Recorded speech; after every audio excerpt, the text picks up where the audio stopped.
This story was shaped through long, quiet hours of careful research, steady refinement, and deliberate attention to every detail. Nothing here appears by accident. Each element has been thoughtfully chosen to create a calm, immersive experience while honoring these events with the seriousness and respect they deserve. At its heart, this channel serves one purpose: to keep these stories alive, so they are not forgotten or lost to time and the noise that surrounds us. Somewhere in Michigan, right now, a killer who bathed his victims, fed them their favorite meals, laundered their tiny clothes, and then suffocated the life out of them, is still breathing. Welcome to True Crime Headquarters. This evening, we uncover 3 disturbing cases where the truth lurked far beneath a harmless surface. Now, please take a moment to settle in. Breathe slowly. Let the outside world fade. This is the story of the babysitter of death, Michigan's most terrifying unsolved child murders, aka the Snow Murderer, the Oakland County child killer. Now let's begin. Picture this: a suburb so wealthy, so manicured, so deeply convinced of its own safety that parents let their children walk to the corner store alone without a second thought. Tree-lined streets, well-shoveled sidewalks, bright school colors on every mailbox. The kind of neighborhood where nothing terrible was ever supposed to happen. And then, between February of 1976 and March of 1977, something unspeakable crawled out of the dark and began taking children. Not snatching them in the panicked, chaotic way you might imagine. No screaming, no struggling, no witnesses running for a telephone. The children simply walked toward someone they trusted enough to follow, and vanished into the frozen Michigan air as quietly as smoke through a cracked window. They were held for days, sometimes nearly 3 weeks. And during that time, whoever had them cooked for them, bathed them, washed and folded their clothes with obsessive precision, and treated them with a twisted, suffocating version of care that investigators would later describe in cold clinical language as the behavior of someone who was, in the most disturbing sense of the word, fanatically clean. Then, when whatever dark compulsion had been satisfied, the children were killed. And their bodies, spotless, fully dressed, groomed, and positioned, were placed along public roadsides where they would be found quickly. Not hidden, not buried, displayed, left like a message that no one in the history of American law enforcement has ever been able to read. For confirmed victims, for families destroyed, an entire generation of Michigan children who never walked to school alone again, and a killer or killers who may still be alive today. This is the story of the Oakland County child killer, and nothing about it is over. Please, if you enjoy listening and would like to find this channel again, you're welcome to subscribe. Oakland County, Michigan, in 1976 was the kind of place that advertised prosperity in every detail. Situated just north of Detroit, it carried itself with a quiet confidence that bordered on arrogance. Manicured lawns cutting precise geometric lines into the earth, brick facades polished to a shine, school playgrounds alive every afternoon with the organized chaos of childhood. It was among the wealthiest counties in the entire United States. A ribbon of suburban comfort stretched between the industrial thunder of Detroit below and the vast rural quiet of northern Michigan above. The people who lived there had worked hard for the distance between themselves and the city's troubles. They had built cul-de-sacs and community centers and little league fields as deliberate monuments to normalcy. They believed in the safety of their streets the way other people believe in religion, without examination, with the certainty of those who have never been tested. The winter of 1976 came down hard and early. Snow accumulated in thick pale sheets across every sidewalk and parking lot, and the temperatures dropped with the particular cruelty of Michigan winters that seem personal, that seem to want something from you. The cold had a weight to it that year. People who survived that period, who lived through what came next and looked back decades later, would speak about that winter differently from all the others. They would describe it as the winter that changed everything. The winter the ground froze in ways that had nothing to do with the temperature. Mark Douglas Stebbins was 12 years old. He lived in Ferndale, a modest suburb tucked at the southern edge of Oakland County. The kind of neighborhood where kids rode bikes without helmets and spent Saturday afternoons in the company of other children without any adult supervision because no one thought it was necessary. Mark was not a remarkable boy in the way that biographies demand. He was not exceptionally gifted or exceptionally troubled. He was simply a boy. He had his mother's eyes and the particular restless energy of a 12-year-old on the edge of adolescence. A boy who still found genuine delight in belonging to things, in the communal rituals of American childhood. On the afternoon of February 15, 1976, he attended an event at a local American Legion Hall. It was the kind of ordinary Sunday afternoon errand that parents don't worry about. The hall was close. The weather was cold but manageable. Mark was 12, not 6. He could handle a short walk home. He never arrived. When Mark failed to return by evening, his mother's worry escalated from mild irritation to breathless panic in the way only a parent's fear can. Instantly, without graduation, as though the body understood the situation before the mind was willing to. Police were contacted. Neighbors questioned.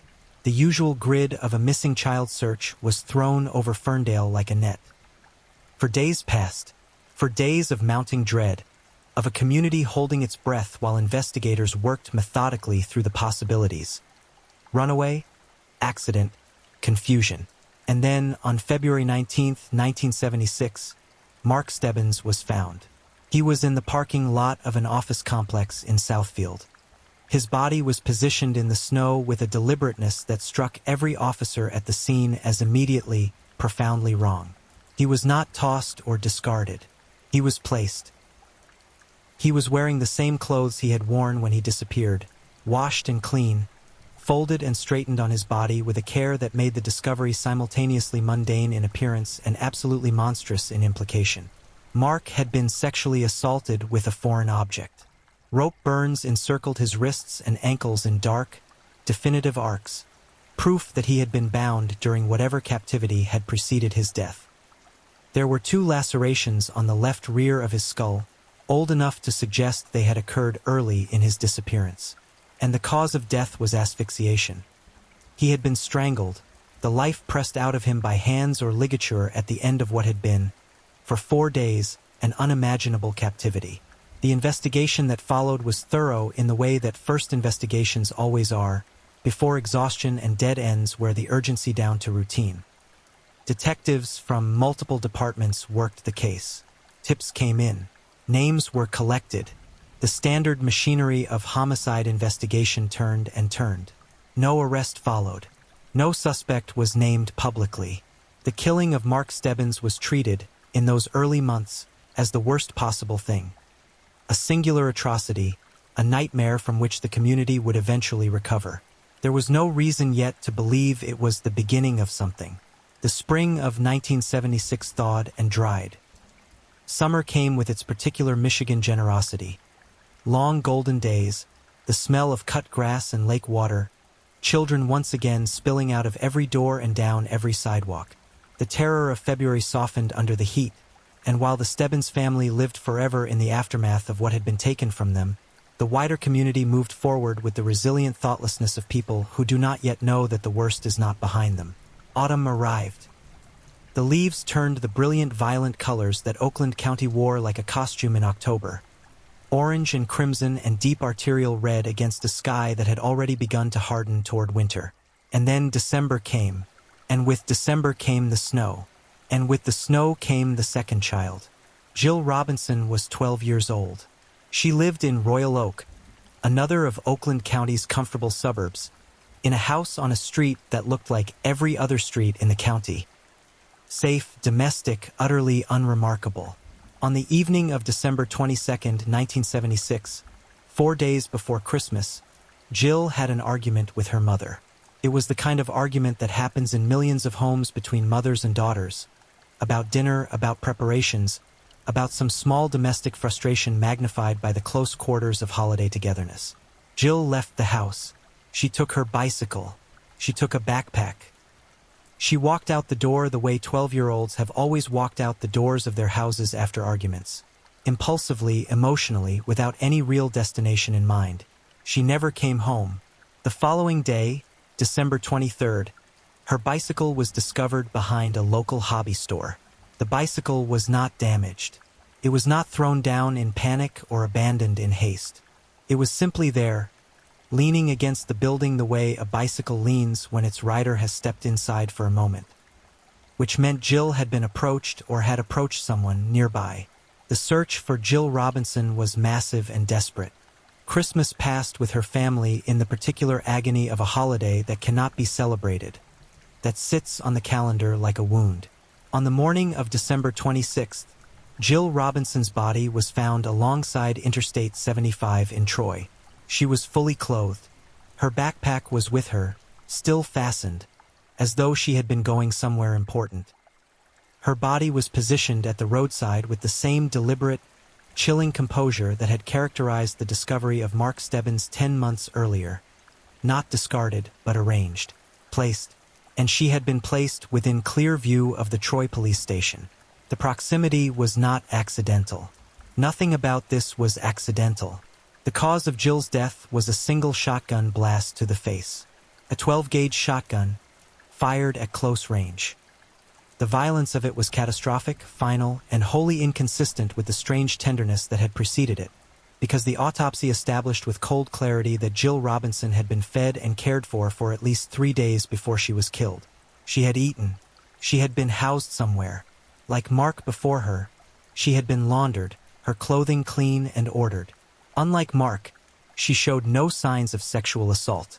The killer, or killers, had held her through Christmas, maintained her in whatever terrible domestic arrangement constituted her captivity, and then driven to the side of a freeway, positioned her body in the snow within sight of a police station, and vanished.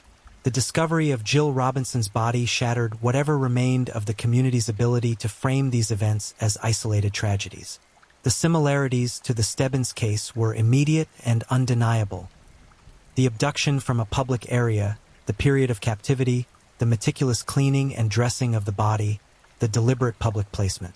Michigan State Police began coordinating with law enforcement from 13 different communities to form a dedicated task force. Press releases warned residents of a possible serial predator operating in the county. Parents who had already been made anxious by the Stebbins murder now gripped their children with both hands.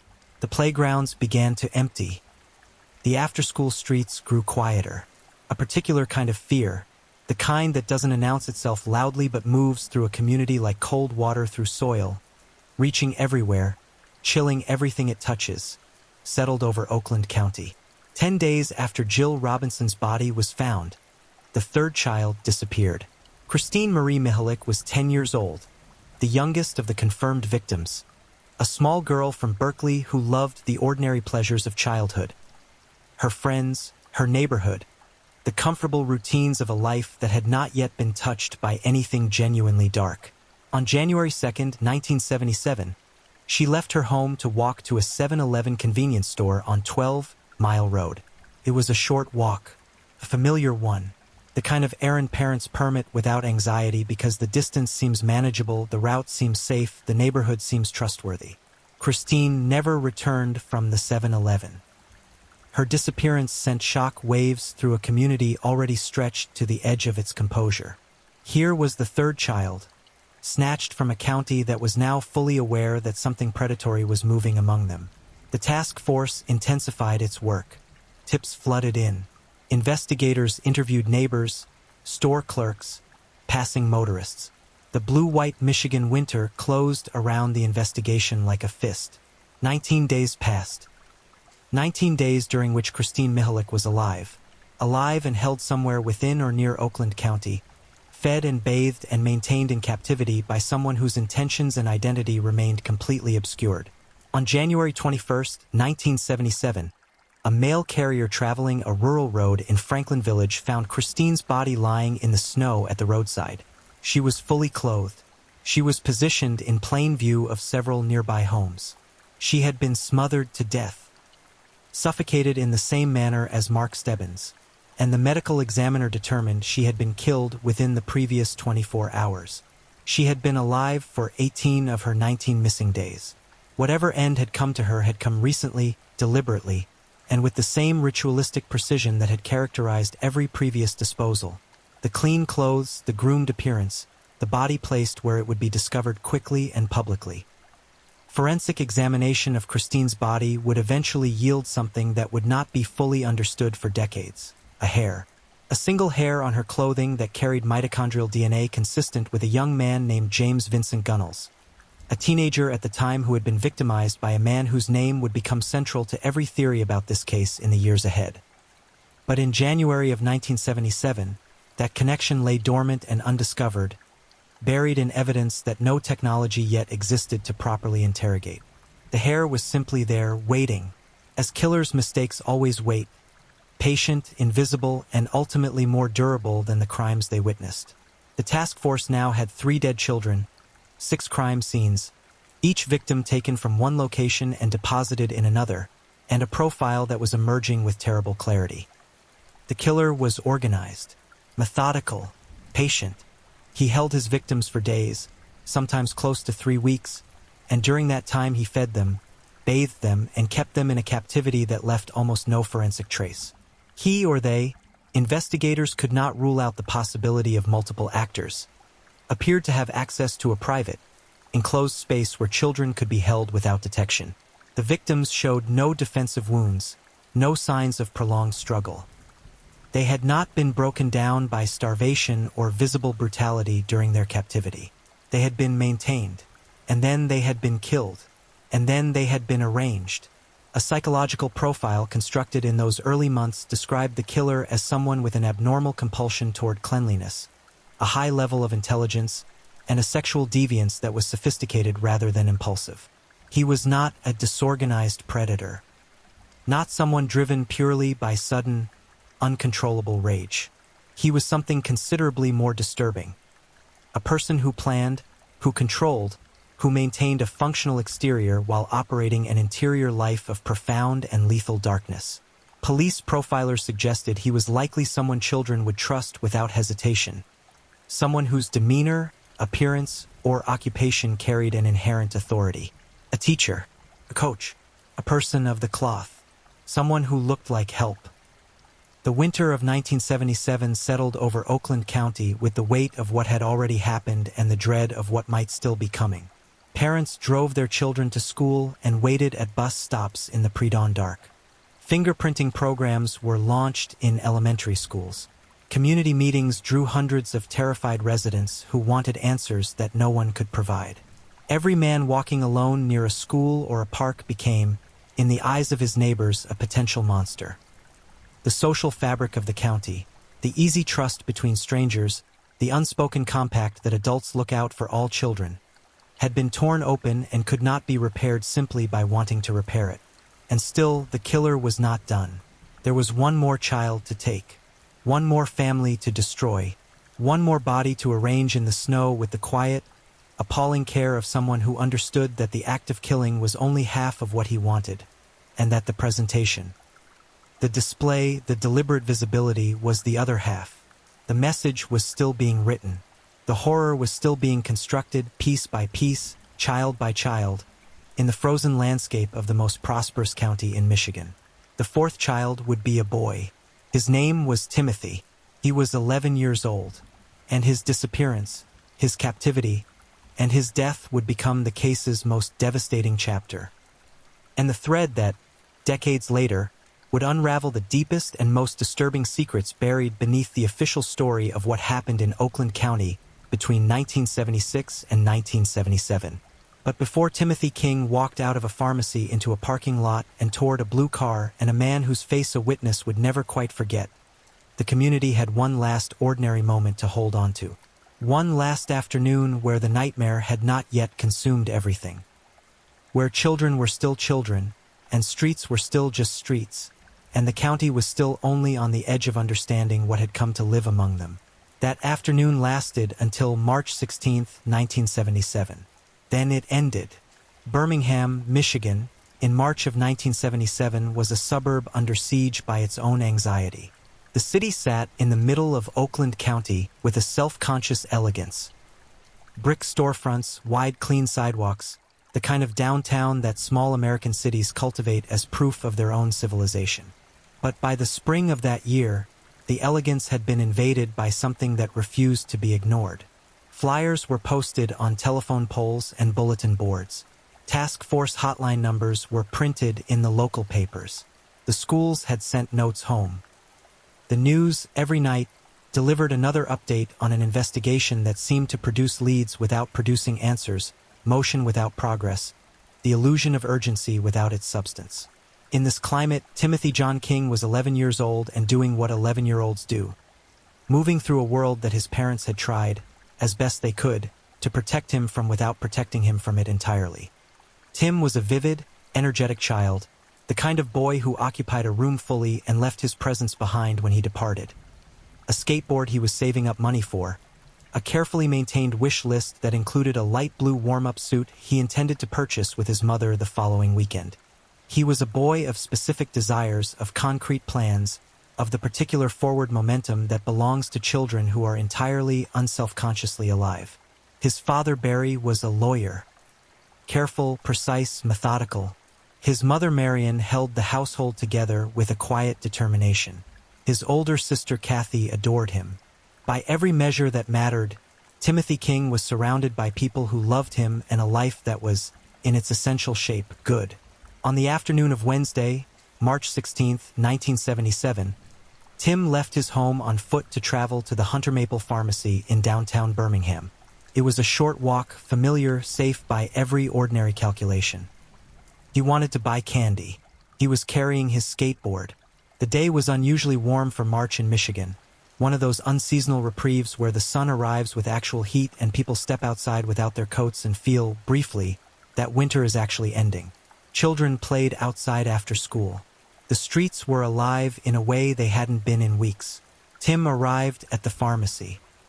A woman named Polly Coltman, whose younger sons frequently played in a nearby park, later told investigators that she saw a boy matching Tim's description, skateboard in hand, wearing the outfit he had left home in, standing in the pharmacy parking lot and speaking with a man.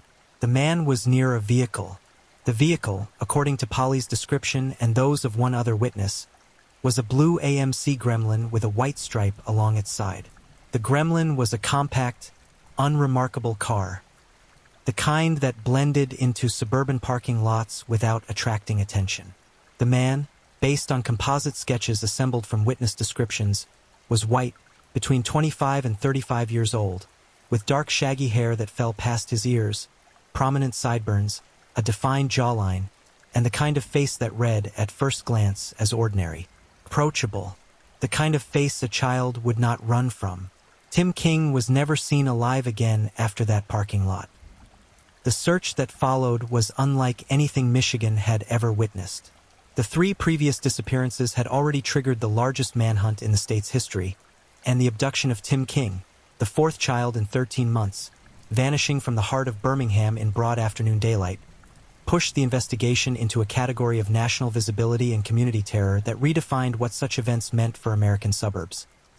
The task force, now coordinating officers from 13 communities under Michigan State Police Command, deployed every available resource.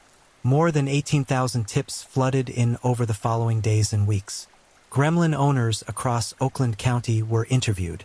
Every man matching the general physical description in the composite sketch was questioned. Schools were locked down. Parents refused to let their children walk anywhere alone. In some neighborhoods, children were fingerprinted. In others, mothers stood at bus stops at 7 in the morning in the dark, unwilling to let their children out of their sight for even the 4 minutes it took a bus to arrive. 6 days passed. 6 days during which Tim King was alive. Confirmed alive, we know now, because of what was found in his stomach. On the evening of March 22, 1977, Tim King's body was discovered in a shallow ditch alongside Gill Road in Livonia, just across the county line into Wayne County. The only victim deposited outside Oakland County's borders, a deviation so slight it barely registered against the overwhelming consistency of everything else. He was fully clothed. He was clean. His clothes were freshly laundered. He had been positioned at the roadside in the same deliberate, ritualistic manner as the 3 children before him. The medical examiner's report established that Tim had been killed approximately 6 hours before his body was found. He had been alive for most of his captivity, held and maintained through the 6 days of frantic searching that had consumed the entire metropolitan region. The cause of death was suffocation. He had been smothered to death. He had also been sexually assaulted during his captivity. And in the hours before his death, the final cruel detail that would haunt every person who learned it: someone had fed him Kentucky Fried Chicken, his favorite meal. The stomach contents confirmed it with clinical precision. Tim King had been fed his preferred food in the hours before he was killed by the person who had taken him, as though the act of nourishment was part of the ritual, as though it meant something to whoever committed this crime to know that the child had been given what he loved before the end. The perversity of it was almost incomprehensible. It was not mercy. Nothing about this was mercy. It was possession. The act of a person who wanted to own these children entirely, to contain their preferences and their appetites and their small domestic pleasures, and then to extinguish them. The hair evidence from Tim's body would later prove to be among the most significant forensic material in the case. A hair found inside Tim King's mouth, inside his mouth, would eventually be matched to Archibald Edward Sloan, a convicted child molester who was, by the time this evidence was properly analyzed decades later, serving a life sentence for sexual offenses against children. The same unknown profile would appear on clothing belonging to Mark Stebbins. The same hair would be found in Sloan's vehicle. 3 separate hairs, 3 separate victims, 1 profile. And a man who refused, despite extraordinary offers of reduced sentencing and witness protection and a new identity, to speak a single word about the Oakland County murders. Sloan sat behind prison walls with whatever he knew and remained silent, and the case fractured around his silence like light through broken glass. But in March of 1977, none of this was known. What was known was that 4 children were dead. What was known was that the killer, methodical, obsessively clean, perversely nurturing, and lethally deliberate, had operated in the middle of the most heavily scrutinized county in Michigan's history without leaving a single fingerprint, a single reliable eyewitness, a single thread that led directly to a door. The blue AMC Gremlin became the investigation's most urgent symbol. Composite sketches of the car and its driver were distributed across the state. Every Gremlin owner in Oakland County was interviewed. The sketch of the suspect, dark-haired, mid-30s, sharp-nosed, with the generic trustworthiness of 1,000 ordinary faces, was plastered on every surface available. A radio program on WXYT called Winter's Fear. The children, the killer, the search was produced and broadcast, its haunting title settling into the public consciousness like an epitaph. It won a Peabody Award. The investigation was the largest in U.S. history at the time, a designation that sounds almost proud until you understand what it means. That 4 children were dead, that their killer was nowhere, and that the resources of an entire nation's law enforcement apparatus could not close the distance between the evidence and the truth. Within the investigation itself, quietly and with the institutional discretion that police departments apply to their most dangerous internal knowledge, a name had begun to surface. A name attached to a face that fit the composite sketch with uncomfortable accuracy. A name attached to a vehicle that multiple witnesses might have confused, in a parking lot or from a distance, with the blue gremlin seen near Tim King's last known location. The name was Christopher Bush. Christopher Brian Bush was 26 years old in 1977. He lived in Bloomfield Township, an affluent neighborhood within Oakland County, less than 3 miles from the King family home. His father was Harold Lee Bush, a high-ranking executive at General Motors, a man of substantial wealth and the kind of social influence that moves quietly but moves far. Christopher Bush was, by 1977, already a convicted pedophile. He had been found guilty of sexually assaulting children on 4 separate occasions and had somehow, through the intervention of expensive legal representation and his father's considerable reach, received probation in each instance. He had never spent a single night in a jail cell for crimes against children that would have put a less connected man away for decades. In January of 1977, Bush had been arrested alongside a man named Gregory Green on charges of sexually assaulting boys. Under interrogation, Green made a statement that should have collapsed the ceiling of the entire investigation. He told police that Christopher Bush had killed Mark Stebbins. He was explicit. He named Bush directly. He described the murder. Investigators polygraphed both men. Both, according to the official record, passed. Green was convicted and sentenced to life in prison for his sexual crimes against children. Bush was released on probation. 2 months after Bush walked free, Timothy King, who lived less than 3 miles from Bush's home, was abducted from a pharmacy parking lot and murdered. The task force moved on from the Bush lead. The official version of events held that the polygraph had cleared him. The case remained open. The investigation continued. And in November of 1978, 19 months after Tim King's body was found, 19 months during which no new confirmed victims of the Oakland County child killer appeared, Christopher Bush was found dead in his family's Bloomfield Township home from what was ruled a self-inflicted gunshot wound to the head. He was 26 years old. The investigators who arrived at Bush's death scene found, among the items in his room, 2 things that should have shattered every subsequent official claim that he had been cleared. The first was a collection of blood-stained ligatures, ropes or restraints stained with blood, whose origin was never definitively established but whose presence in the apartment of a man suspected of child abduction and murder was not the kind of detail easily rationalized. The second was a hand-drawn sketch pinned to the wall. The sketch depicted a young boy, wide-eyed and open-mouthed in the unmistakable expression of terror, screaming. The sketch bore a documented physical resemblance to Mark Stebbins, to his missing poster, to photographs taken before his disappearance, that the victim's own family members would later describe as unambiguous. It looked like Mark. It looked like him screaming. The Oakland County Child Killer Task Force was formally disbanded 1 month after Christopher Bush was found dead. Whether that timing was coincidence, the families of the victims would spend decades arguing, was something the official record could not satisfactorily explain. The bloody ropes disappeared from the evidence chain. The sketch would not reach public attention or the victims' families for nearly 3 decades. And the case went cold.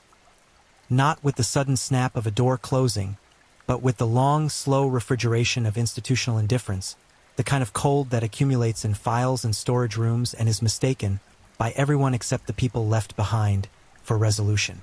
Barry King, Tim's father, a lawyer by profession and a man constitutionally unsuited to accepting unsatisfying answers, would not let it go cold. Not entirely. Not ever. He watched the years pass and the leads dissolve and the suspects die and the investigations stall and the prosecutors decline and the agencies protect their records and their reputations and their embarrassments. And he went on practicing law with the particular exhausted dignity of a man who has made a decision to keep fighting not because he believes he will win, but because the alternative is to stop. He believed, to the last days of his life, that he knew who had killed his son. He believed the system had covered it up, and he spent thousands of his own dollars pursuing the truth through freedom of information requests, through lawyers, through documentary films, through the grinding, unglamorous machinery of a father who refused to bury his grief alongside his child. He died in 2020 without a conviction, without a confirmed name, without closure. A word that people who have not lost a child to unsolved violence use far too casually, as though it were a door you could choose to close, as though grief worked like that, as though the absence of answers were simply an inconvenience rather than a wound that never stops bleeding. But in the years between Tim's death and his father's, something extraordinary happened. Something that pulled the case back into the light with a violence of revelation that no one inside the official investigation had been prepared for. It began with a phone call. It began with a sister who refused to forget her little brother. And it ended, or rather, did not end, because nothing about this case ends, with the discovery of evidence that had been sealed away in a Michigan State police storage facility for 3 decades. Evidence that pointed not to a single killer acting alone, but to something larger, darker, and more elaborately protected than anyone outside the investigation had imagined possible. The most deeply unsettling aspect of a case that is, from beginning to end, deeply unsettling, is not the killings themselves. It is what exists beneath them. The murders of 4 children in Oakland County between 1976 and 1977 were the visible surface of something that investigators, journalists, and the victims' families would spend decades excavating. A subterranean architecture of predatory abuse, institutional protection, and deliberate concealment that raised questions so disturbing that they have never been satisfactorily answered, and may never be. To understand the Oakland County child killer case in its full dimensions, you have to be willing to follow the investigation somewhere that most people are reluctant to go. Not because the evidence doesn't lead there, but because what it suggests about the capacity of institutions to protect the powerful at the expense of the most vulnerable is so profoundly uncomfortable that the mind resists it the way the body resists cold water. You have to be willing to accept that children can be murdered in the middle of one of America's wealthiest counties, that the killer's identity can be strongly suspected by law enforcement within months of the final crime, and that the case can nonetheless remain officially unsolved for nearly 50 years.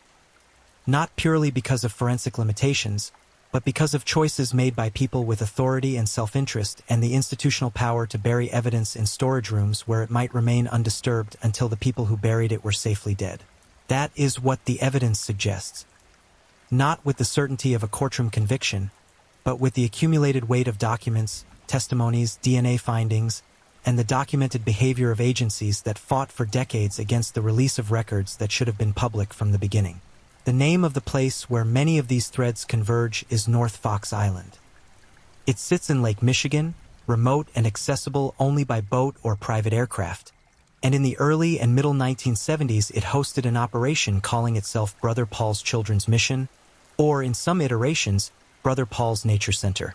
It was run by a man named Francis Sheldon, a man of independent wealth who presented the island and its programs to the outside world as a charitable endeavor, a place where disadvantaged boys from the Detroit area could come for outdoor education and wholesome recreation. In reality, it was the production and distribution hub of one of the most prolific child pornography operations in Michigan's history. Boys were brought to the island under the guise of the charitable program. They were photographed. The material was distributed through networks that extended well beyond Michigan. Sheldon himself, when investigators eventually closed in, fled the country in 1976, the same year the Oakland County killings began, and was never prosecuted. He died abroad in 1996. The connection between the Fox Island operation and the Oakland County murders was not theoretical. It was documented. Christopher Bush had ties, direct, documented, corroborated ties, to individuals associated with the island and its network.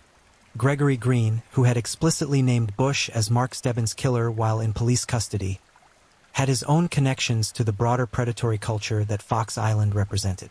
Ted Lamborghini, a retired auto worker who by 2006 had emerged as one of the case's primary named suspects, was a member of a sex ring that had operated in Detroit's Cass Corridor, that rectangular strip of the city bounded by freeway and arterial road that served, in the 1970s, as a geography of concentrated urban predation, alongside other men who moved within the same overlapping circles of wealth, abuse, and carefully maintained secrecy. Lamborghini's case was particularly instructive about how the investigation had been both conducted and obstructed. When law enforcement finally charged him in 2006 with 19 counts of sexually assaulting children, investigators offered him a remarkable deal: a reduced sentence in exchange for submitting to a polygraph examination specifically about his knowledge of and involvement in the Oakland County child murders. Lamborghini refused. He chose to plead guilty to 15 sexual assault counts and accepted a longer sentence rather than submit to the polygraph. The implication of that refusal, the willingness to spend more years imprisoned rather than answer questions about 4 murdered children, was not lost on anyone watching. On March 27, 2007, investigators told a Detroit television station that Lamborghini had become the case's top suspect. The family of Mark Stebbins filed a wrongful death civil suit against him. The suit went nowhere. Lamborghini said nothing. The case remained open. By 2006, the King family had set in motion the chain of events that would produce the most significant revelations in the case's history. In that July, Kathy King Broad, Tim's older sister, who had spent the 3 decades since her brother's murder constructing and maintaining an archive of every piece of case-related material she could obtain, received a phone call from a childhood friend of Tim's who had grown up in the house across the street.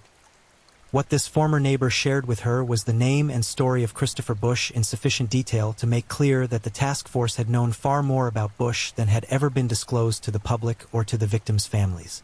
This phone call, and the investigation it ignited led eventually to the filing of Freedom of Information requests that Michigan State Police initially resisted with extraordinary tenacity.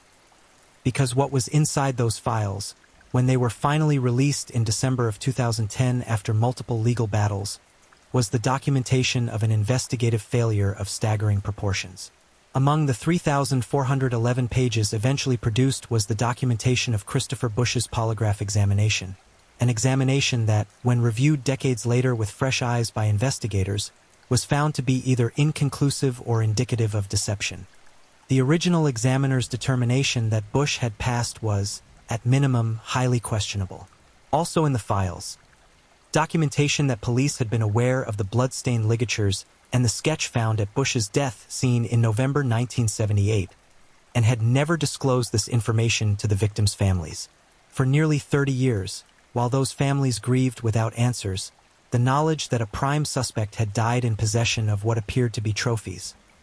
Ropes stained with blood, a drawing that looked like a screaming Mark Stebbins, had been locked in a storage room in a Michigan State Police facility. The bloody ropes had disappeared entirely from the evidence chain. No one could satisfactorily explain where they had gone. The sketch survived, but only because enough people had seen it that it could not be made to not exist.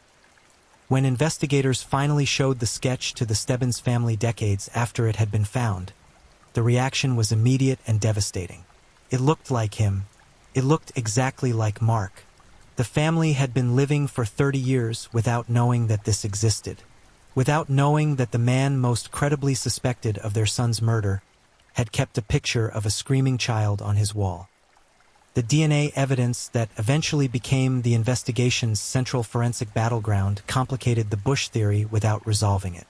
Mitochondrial DNA testing conducted in 2012 matched hairs found on the bodies of multiple victims, not to Bush, who had been dead since 1978, but to an unknown male profile that was also matched to 3 hairs found in the car of Archibald Edward Sloan. Sloan was a convicted child molester serving a life sentence, a man who had operated at various points in the 1970s in proximity to many of the same geographic and social environments as the other suspects in the case. The hairs found in his vehicle matched the profile on the victims.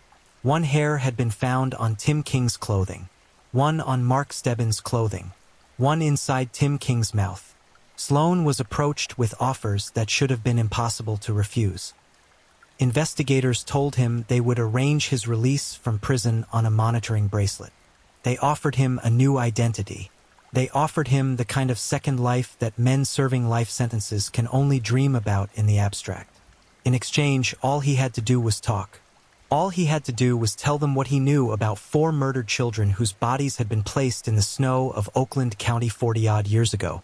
Sloan said nothing. He turned down every offer. He sat in his cell with whatever he carried inside him and refused to release a single word about the Oakland County murders, and the investigators who had come to him with their extraordinary offers of leniency drove back from the prison with empty notebooks and the particular exhaustion of people who have gotten very close to something and found the door locked from the inside. Meanwhile, the James Vincent Gunnels thread continued to unravel in ways that suggested the involvement of multiple actors in the actual mechanics of the crimes. Gunnels, who had been 17 in 1977 and had been sexually abused by Christopher Bush for months before the murders began, had the mitochondrial DNA profile matching the hair found on Christine Mihalik's clothing. When police questioned him about this, his response was strategically incomplete. He acknowledged being a frequent passenger in Christopher Bush's vehicle, a statement that established proximity to Bush without directly implicating himself in the murders. His hair could have transferred to Christine's clothing if he had been present when her body was moved, or his hair could have been in Bush's vehicle for months and been unknowingly transferred to the victims during their captivity in that vehicle. Investigators noted that Gunnels was the right age in 1977 to have served as a lure, a teenager who could approach children without triggering the alarm response that an adult male might produce. Children talk to teenagers. They trusted them in a way that they might not trust an adult stranger. The theory that emerged from this evidence was of a predatory structure that used a young person as an interface, a visible face that could approach victims safely, while the adult perpetrator, or perpetrators, remained at a distance until the child had been successfully isolated. This theory was chilling not because it was speculative, but because it fit the evidence. It fit the absence of screaming. It fit the absence of witnesses reporting anything alarming. It fit the ease with which 4 separate children, all between 10 and 12 years old, all from communities where stranger danger awareness was not absent, had been approached and removed from public spaces without apparent resistance. Someone had gotten close enough to these children to be trusted. Someone who looked to a 10 or 11 or 12-year-old like the kind of person you approach without checking over your shoulder. The Fox Island Network, the Cass Corridor Sex Ring, Bush, Green, Sloan, Lamborghini, Gunnels, these were not isolated individuals who happened to share a county. They were nodes in a network, connected by their predatory appetites, by relationships of exploitation and mutual knowledge, by the kind of shared secret that binds people together not in friendship but in complicity. And the evidence, fragmentary and frustratingly incomplete as it was, suggested that at least some of them had been protected, not by luck or forensic limitation, but by the deliberate choices of people with institutional authority and personal motivation to prevent the full truth from emerging. The King family called it the Decades of Deceit. It was the title of the documentary they produced from the evidence they had gathered. A film that condemned both the killers and the system that had failed to bring them to justice, and that argued, with the controlled fury of people who had been waiting 40 years to be believed, that what had happened in Oakland County was not simply the story of 4 murdered children, but the story of how power protects itself, how wealth insulates its heirs from consequence, and how the families of victims can be failed twice. Once by a killer, and once by the institutions whose entire purpose is to stand between killers and the people they destroy. Barry King spent his last years watching leads die and suspects age into their graves. He spent them filing legal motions and maintaining a blog that documented every piece of evidence he had gathered, every argument he had constructed, every reason he believed Christopher Bush had killed his son and that people with the authority to act on that belief had chosen not to. He did not live to see a conviction. He died with the case open, as it had been open for 43 years, and as it remains open today. His daughter Kathy is still fighting. There is a particular quality to an unsolved murder case that distinguishes it from every other kind of unfinished story. It does not age the way other narratives age, does not accumulate the comfortable distance that time normally deposits between event and memory. It stays present. It refuses the past tense.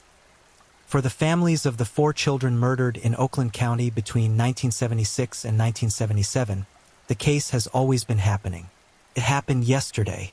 It is happening right now in the storage rooms of the Michigan State Police, in the sealed files of the Oakland County Prosecutor's Office, in the DNA laboratories where mitochondrial profiles are being tested against genealogical databases, in the silent, stubborn refusal of men who know things to say them. It happens every time Kathy King Broad sees a photograph of her brother. Every time she walks past the house across the street where his friend grew up. Every time February comes and the snow falls on Oakland County and the anniversary of Mark Stebbins' disappearance passes without resolution. The case is 50 years old in 2026. 50 years since a boy with his whole life arranged neatly in front of him. Friends, family, a Sunday afternoon at the American Legion Hall. Walked out of a building in Ferndale and into the worst chapter in Michigan's criminal history. 50 years of investigation, theory, discovery, cover-up allegation, DNA testing, genealogy analysis, cold case review, documentary production, podcast episodes, book publications, civil lawsuits, freedom of information battles, and the incremental, agonizing accumulation of evidence that has pointed, repeatedly and from multiple directions, toward a network of men whose full accountability has never been achieved. What the investigation produced across 5 decades was a picture of the crime that was simultaneously detailed and incomplete, a high-resolution image with a crucial portion missing, as though someone had torn out the center of a photograph and left only the edges. The edges were vivid. The children's names and faces and individual stories were documented with heartbreaking precision. The forensic evidence. The hairs, the DNA profiles, the soap particles found under one victim's fingernails, the white dog hairs found on clothing belonging to all 4 victims that proved beyond reasonable doubt that they were all connected, was real, was scientific, was actionable in every sense except the legal one. The suspects' names were known. Their histories were documented. Their connections to each other and to the crimes were established through testimony, physical evidence, and the incriminating geometry of their whereabouts, their vehicles, and their access to the children. What was missing was the final, unambiguous piece that transforms a mosaic of evidence into a criminal conviction. The smoking gun in the literal and most reductive sense. The single piece of evidence that could not be interpreted any other way, that could not be argued around or suppressed or lost between agencies or explained away by competing theories. Without it, suspects died in their beds or their cells. Without it, files remained sealed. Without it, the families waited. The discovery in August of 2013 briefly reignited the most visceral hope the case had produced in years.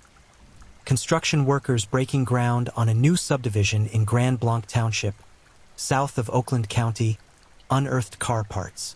Blue car parts, metal fragments that, when examined, appeared to belong to an AMC Gremlin with a white stripe.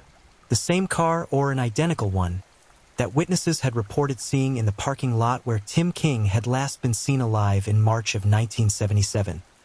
For a few extraordinary days, it appeared possible that the vehicle had finally been found, that soil and time and the patience of decomposing evidence had delivered something that 36 years of active investigation had not.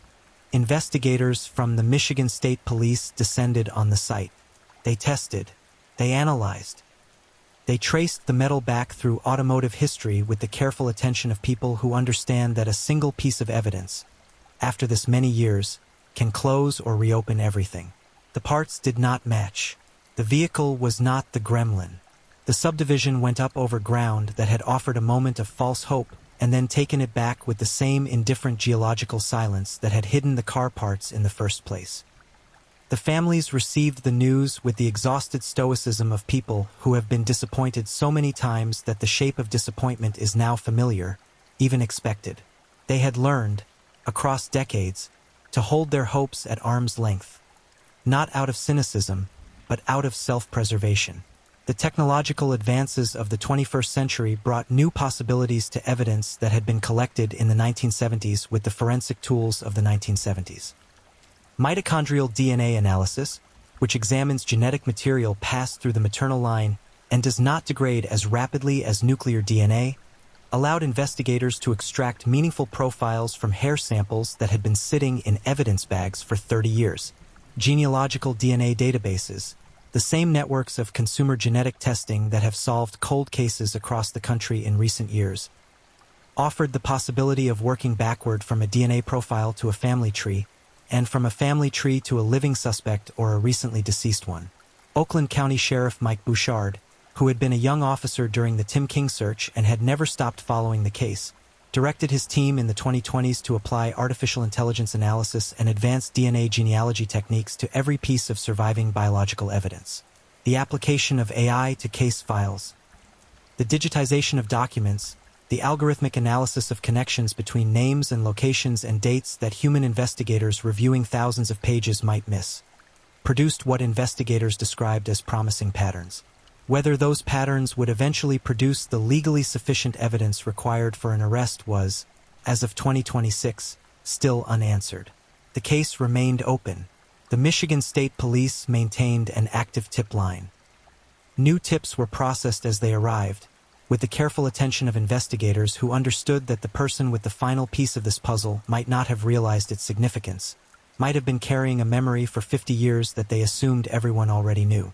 Somebody out there, at some point, had real information, Oakland County Sheriff Bouchard told reporters in 2026, and either because of fear or participation didn't divulge it.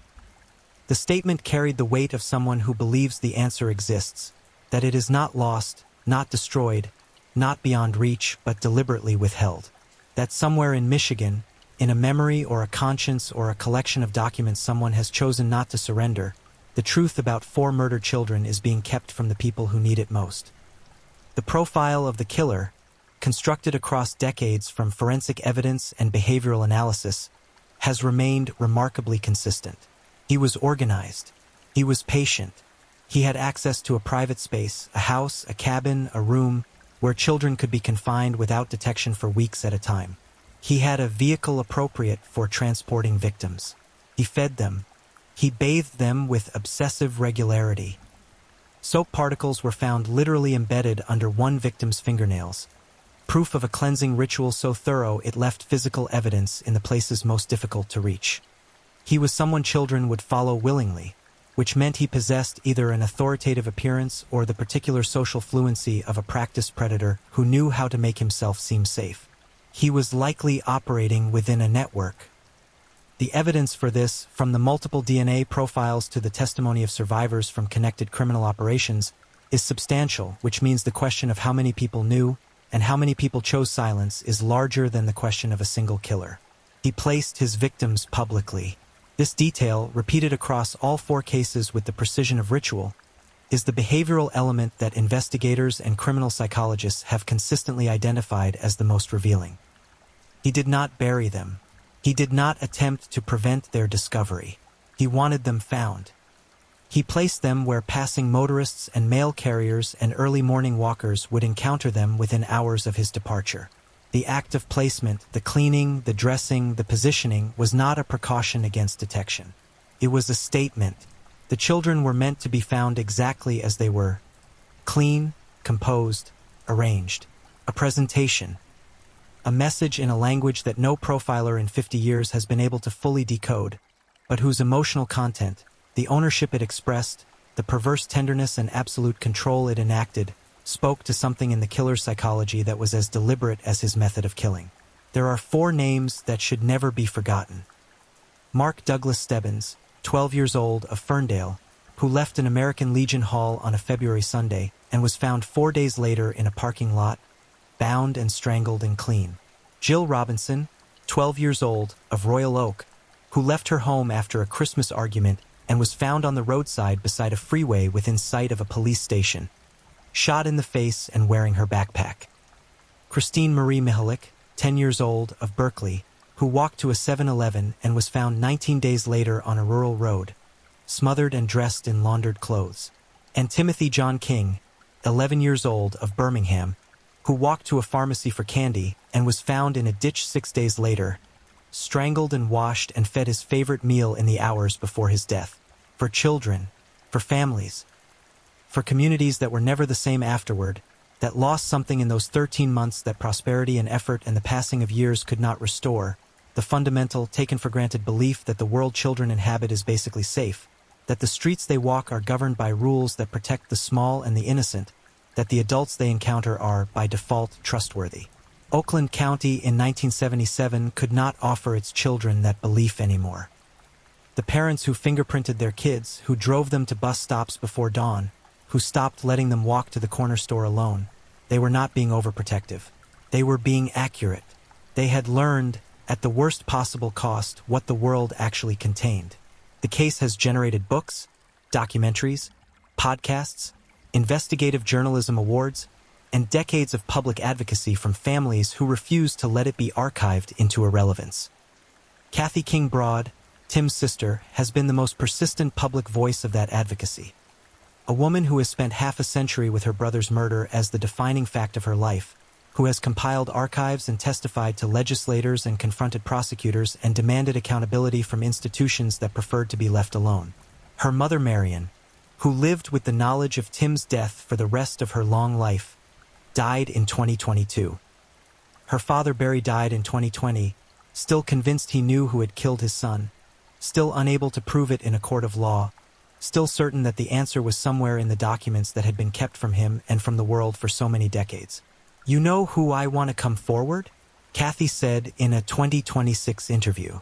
"I want the cops who worked on this case, who knew or suspected how this investigation got derailed and why. It's on you now." The statement was not a plea. It was a reckoning. It was the voice of a woman who had spent 50 years watching the people with the power to deliver justice use that power instead to protect themselves, and who was naming them now. Not their individual names, because she did not yet have them all, but their category, their role, their complicity.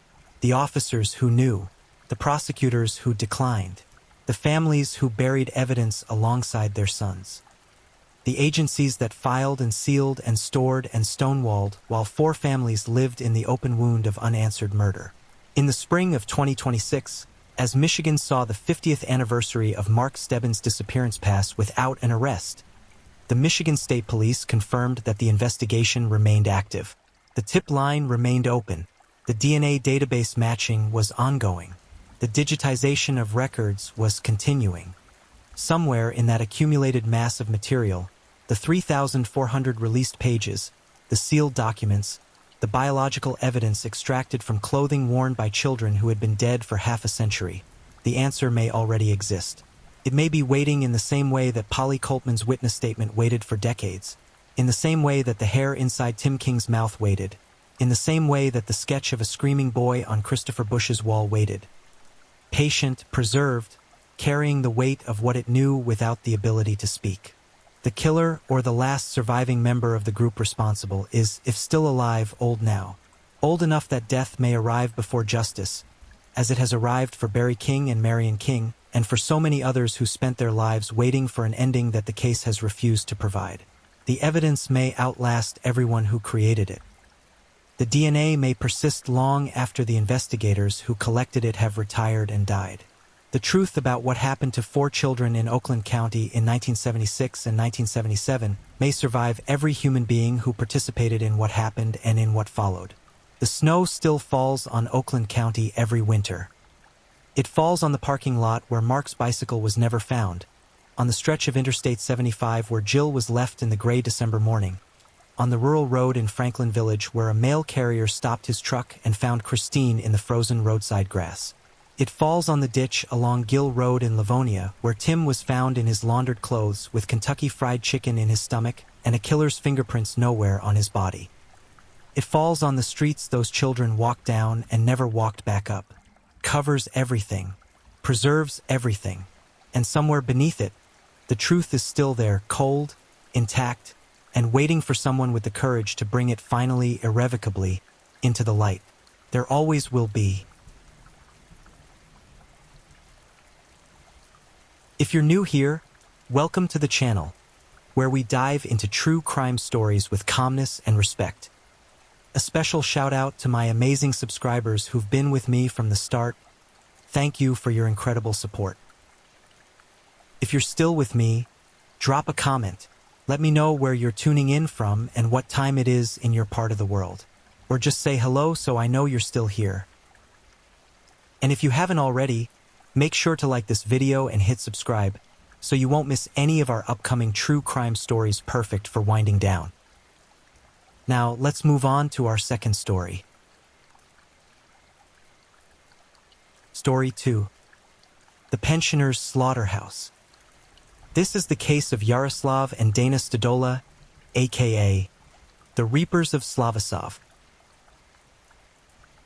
There is a specific kind of evil that does not arrive wearing a mask. It arrives wearing a smile, knocking on your door, asking politely for a glass of water, and then, the moment you turn your back, it wraps its hands around your throat. Picture a small, sleepy village tucked somewhere in the heart of Central Europe, a place where the air smells of wood smoke and cut grass, where dogs nap on stone doorsteps, where the elderly residents have lived their whole lives within the same few miles of cobblestoned road, and where the idea of locking your door against your own neighbor would feel like an insult to everything this community was built upon. Now picture that, within that exact village and the surrounding countryside, 8 of those elderly residents were hunted down inside their own homes, tortured for their savings, strangled with electrical cables, beaten with kitchen implements, and left behind like discarded wrapping paper after the money had been extracted. Not by a shadowy outsider, not by a career criminal operating from the shadows of some grim city underworld, but by a husband and wife, the couple next door, who looked their victims in the eyes before they killed them, staged the scenes to look like suicides and accidents, collected their cash, went home, washed their hands, and then planned the next one. Welcome to the case of Yaroslav and Dana Stodola, known in Czech criminal history as the worst serial killers the nation has ever produced, and known in the darkest corners of that countryside simply as the Reapers of Slavosov. To understand how 2 people arrive at the decision to murder their elderly neighbors for pocket money, you have to understand who they were long before the first body hit the floor. Because the story of Yaroslav and Dana Stodola does not begin with blood. It begins, as so many stories of destruction do, with desperation. with financial humiliation, with fractured identities, and with the particular kind of moral collapse that happens when two dangerously compatible personalities find each other at precisely the wrong moment in their lives. Jaroslav Stodola was born on the 8th of May 1966 in the Czech Republic, a quiet, unremarkable man by most external measures. He was not the kind of person you would remember after meeting him. Neighbors who later spoke to journalists described him as someone who said hello in the street, who did not cause trouble, who kept largely to himself. He was the sort of man the community absorbed without question, a face without a particular story attached to it. Beneath that beige surface, however, was a criminal history that told a more complicated tale. By the time he met Dana, he had already accumulated 4 separate criminal convictions. He was someone who moved through legality and lawlessness interchangeably, always orbiting poverty, always circling the edges of something darker. Dana Babikova was born on the 19th of July, 1970, in Slovakia, and her biography reads less like a life and more like a series of collisions. She married at the age of 15. She had a daughter a year after that. The marriage fractured and dissolved, as teenage marriages in economically strained circumstances so often do, and Dana crossed the border into the Czech Republic in search of a different existence. She found a second husband. That marriage, too, eventually ruptured. Together, Dana and her second husband had relocated all the way to Canada, where she worked in bars as a dancer. A life lived in transience, in borrowed spaces, surviving on whatever the night offered. In 1997, while still in Canada, Dana was assaulted by a colleague. She described the experience as one that fractured something fundamental in her psychology. She began using drugs heavily in the aftermath. The second marriage disintegrated under that weight, and Dana returned to Central Europe, specifically to her mother's home in the small village of Slavosov, in the Kutna Ora district, a village that would later become synonymous with something monstrous. It was there, in Slavosov, around 1998, that Dana encountered Jaroslav Stodola. Whatever chemistry ignited between them was the volatile kind, the kind that does not warm but burns. She was a woman who had been through enough turbulence to have shed certain moral guardrails along the way. He was a man with a documented history of transgression, a man who described himself as hopelessly attached to Dana, almost compulsively so, in a way that made his loyalty to her override every other instinct, including his instinct toward self-preservation. Criminologists who later studied the case would describe Yaroslav as deeply codependent, someone whose fear of losing Dana made him susceptible to her direction in almost any circumstances. Dana, by contrast, was assessed with a psychological profile that investigators and forensic specialists found considerably more alarming. She was someone who derived something beyond mere financial satisfaction from the power she exercised over other people's lives. Money was the trigger, but it was not the whole story. By the time they were living together in Slavosov, they were unemployed, structurally, persistently, with no clear pathway out. The village around them was largely populated by pensioners, elderly men and women who had lived there their whole lives, who had accumulated modest savings tucked into drawers and under mattresses and behind loose bricks, in the way that a generation which did not entirely trust banks sometimes does. These were not wealthy people. They were people of frugal habit and careful accumulation, who had spent decades gathering what little comfort old age might allow them. And they were alone in their houses, most of them. They were fragile. They were trusting. And crucially, they were surrounded by younger people who knew where they lived. The Stodolas knew their neighbors intimately. They attended the same local bar, nodded at the same fences, drank from the same communal well of village life. A waiter at a local establishment would later recall that there were stretches of time when the couple counted every single coin while paying their bill. And then, without explanation, they would reappear weeks later spending freely, with the easy generosity of people who had recently come into unexpected funds. Nobody asked the question that question demanded, because in a small village you do not ask. You assume. You extend the benefit of the doubt to your neighbors as a matter of social grace. That particular grace would cost the surrounding community a cascade of innocent lives. The rot had been building for some time before November 2001, when Yaroslav and Dana Stodola committed their first confirmed murder. The victim was a 75-year-old man named Yaroslav Sanda, a pensioner who lived in Slavosov, just across the fence from Dana's mother's home. He was known in the village, familiar, proximate. He was also known, at least within the local social geography, to possess savings he kept inside his house. The planning for this first killing had the crude logic of inexperience about it. Yaroslav Stodola woke before dawn on the 16th of November, 2001, while Dana remained inside the house, conspicuously present in the kitchen with her own mother, establishing an alibi in plain sight, chatting idly, making sure her husband's name would not surface in any preliminary accounting of the morning. Yaroslav crossed the fence in the early darkness, wearing a wig pulled low over his features and nylon stockings dragged tight across his face to distort his appearance. He positioned himself inside Sanda's house, concealing himself behind a curtain near the front entrance. A predator gone completely still, waiting for the sound of the door. When the elderly man returned from his barn, he walked directly into a trap. Stodola came out from behind the curtain and struck him hard enough to bring him to the ground. He demanded money. Sanda, terrified and physically overwhelmed, complied, producing 40,000 Czech crowns from wherever he had kept them. But as he handed the cash over, something went irreversibly wrong. Sanda reached up and tore the nylon stocking from Yaroslav's face. The disguise was gone. Yaroslav Stodola's face was exposed. Recognizable, identifiable, devastating to any hope of walking away cleanly. What happened in the following seconds was not calculated. It was reactive and absolute. Stodola's hands found Sanda's throat, and he strangled the old man where he stood. The body was arranged in a bed. Candles were lit nearby, presumably to create the impression of peaceful, natural departure. A few items were taken. Then Stodola fled. One of those candles, left burning unattended, eventually spread. The house caught fire. By the time it was discovered, the structure had been largely consumed.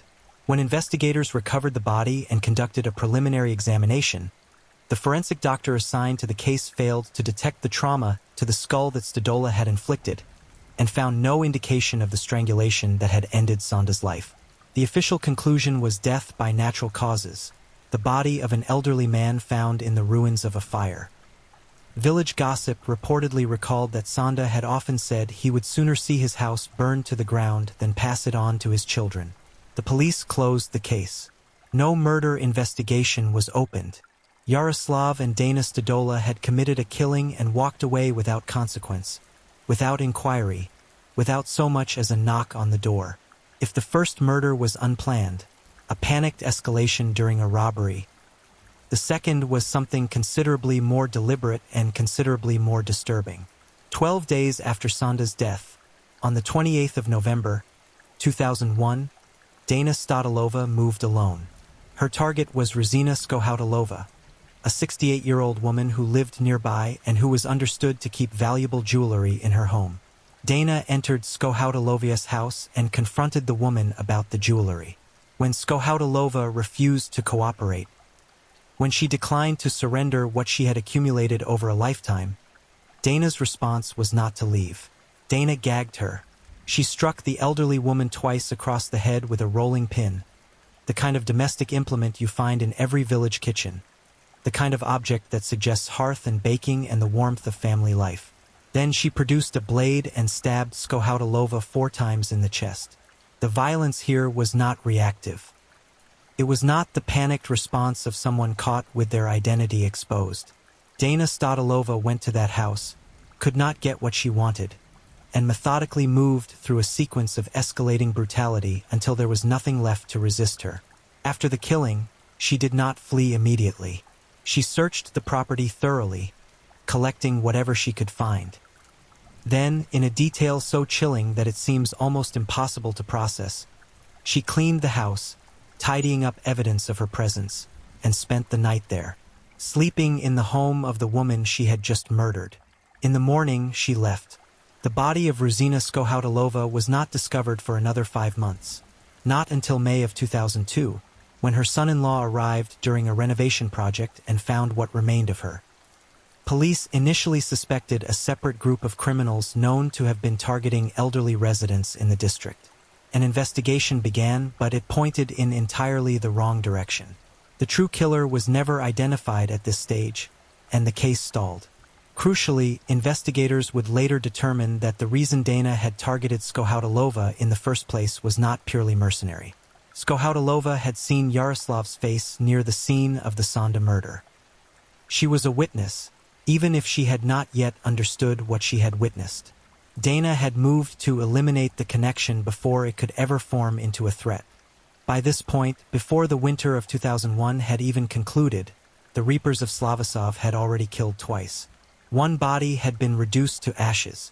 One had lain hidden in an abandoned room for months. No alarm had been raised. No investigation had pointed toward them. The police had not just failed to catch them.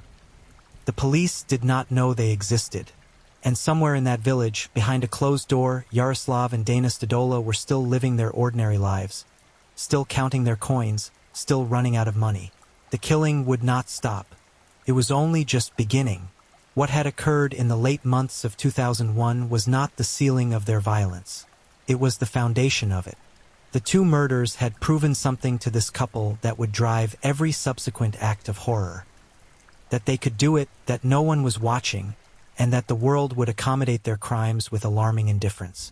The elderly residents of the surrounding countryside represented not merely easy targets, but, in the warped internal logic developing between these two people, a kind of renewable resource, a landscape of vulnerability they could return to again and again.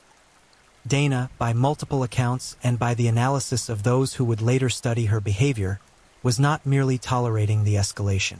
She was feeding on it. Every killing confirmed her dominance over life and death, over the frailty of others, over the indifferent machinery of the justice system that never seemed to turn in her direction. Yaroslav was being pulled forward on a leash he could not see. His need for her was so consuming that he processed her requests as commands, her schemes as obligations, her bloodlust as a current he was powerless to swim against. He was not, by any clinical measure, a psychopath. He was something arguably more unsettling.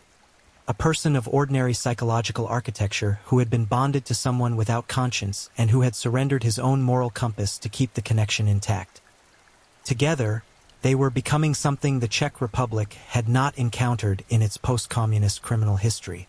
Something that would eventually claim 8 lives across multiple locations, leave investigators bewildered, humiliate the forensic establishment, and ultimately shock an entire nation into confronting an uncomfortable question. How long can ordinary evil survive when it wears the face of ordinary life?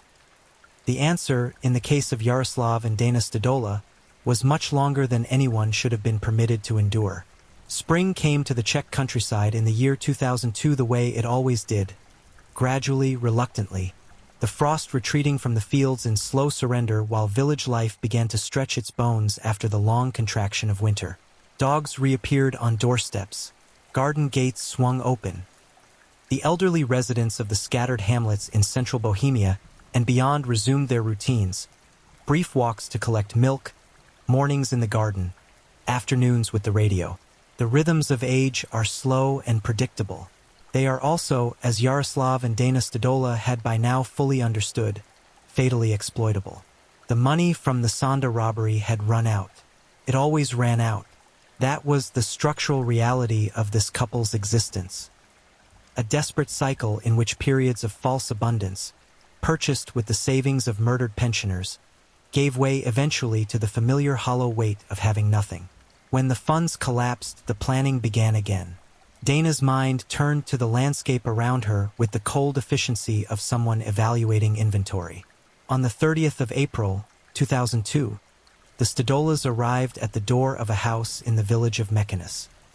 Inside lived Antonin Kral, 66 years old, and his wife Marie, 62. The couple had committed no particular sin beyond being elderly, being in possession of modest savings, and being home when the knock came. The Stodolas' method of entry was a masterpiece of predatory simplicity. They knocked on the front door and told Kral they were thirsty. Could he spare a glass of water? In a village where neighbors are trusted and strangers are not anticipated, Such a request was entirely unremarkable. Kral opened the door. He was immediately shoved backwards inside his own home. What followed was systematic and methodical in a way that suggests this was not the couple's first experience navigating a robbery under pressure, even if the specific location was new.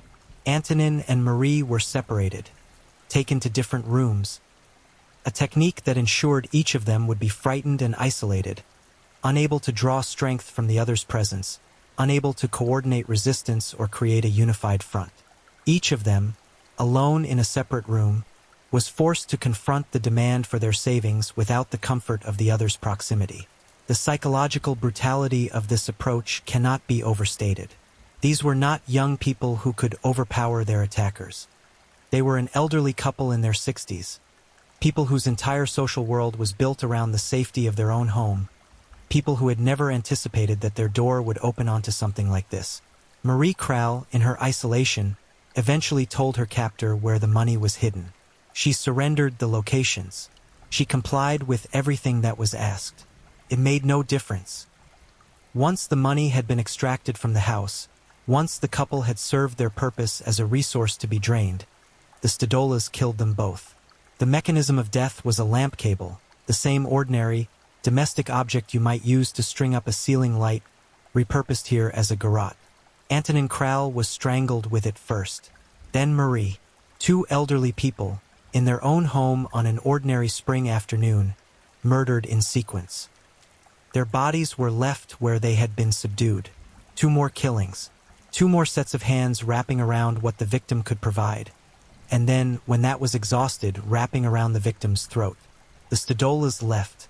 Investigators would eventually discover that this couple had not simply robbed and murdered by coincidence on this occasion. There are indications that the choice of mechanism, and of this particular household, was informed by local knowledge. These were not random targets. The Stodolas operated within a network of community familiarity, selecting victims whose financial habits were known, whose living situations were understood, whose daily schedules had been passively observed. By this point in 2002, the killings had claimed 4 lives, Sonda, Skohautilova, and now the Kral couple. The pace was accelerating. The geography was expanding. And still the investigation remained dark, blind to the couple operating at its center. June of 2002 brought the death of Vladimir Krejci, a 64-year-old man from the town of Chabaris. Krejci had a reputation locally for possessing considerable savings. He was among the community's more financially comfortable residents, at least by the modest standards of village life. The Stodolas came to his door and gained entry. What happened inside that house was not swift. Krejci was beaten with overwhelming force.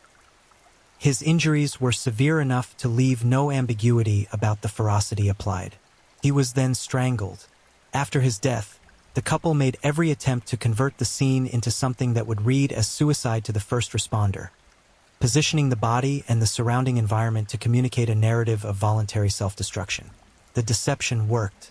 Investigators initially classified the death without the level of scrutiny that murder requires.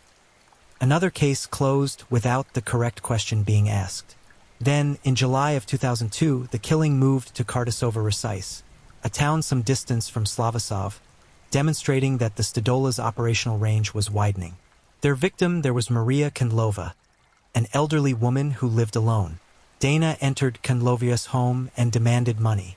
What followed bore the signature of Dana's particular brand of violence. Intimate, direct, and without hesitation when the victim failed to provide what was demanded. Kandlova was murdered. The method combined physical assault with strangulation, carried out by Dana, who had by this stage demonstrated a facility for solo killing that required no assistance from Yaroslav. The murder of Kandlova would later carry an unusual forensic weight in the case. Dana's description of the crime scene during subsequent interrogations was so precise, so granularly accurate, that it became a turning point in the investigation's final stages. But that reckoning was still many months away. For now, Dana killed, and the case sat unsolved in a filing cabinet in a police station somewhere. The summer passed. The autumn arrived. The Stodolas' finances again deteriorated, and again the machinery of their predation was set in motion. Late October 2002. Slavosov again, home territory, familiar ground. The victim this time was Joseph Malinu, 81 years old, who lived directly across the road from the Stadolas themselves. Malinu had a habit, the kind of habit that in a village passes for conversation, of boasting openly about having substantial cash savings at home. He spoke about his money the way people who have earned something through decades of careful living sometimes do, with pride, and without the slightest expectation that the information would be weaponized. The Stadolas heard him. They remembered. On the morning of the 28th of October, they waited for Malinu to open his front door, to step into the morning air, to create the access they needed. When he appeared, Yaroslav struck him. A blow so powerful that it stunned the 81-year-old and brought him crashing to the floor. Stadola then attempted to strangle him using a telephone cable. The cable snapped under the pressure. Malinu fell to the ground, still breathing. Stadola began kicking him.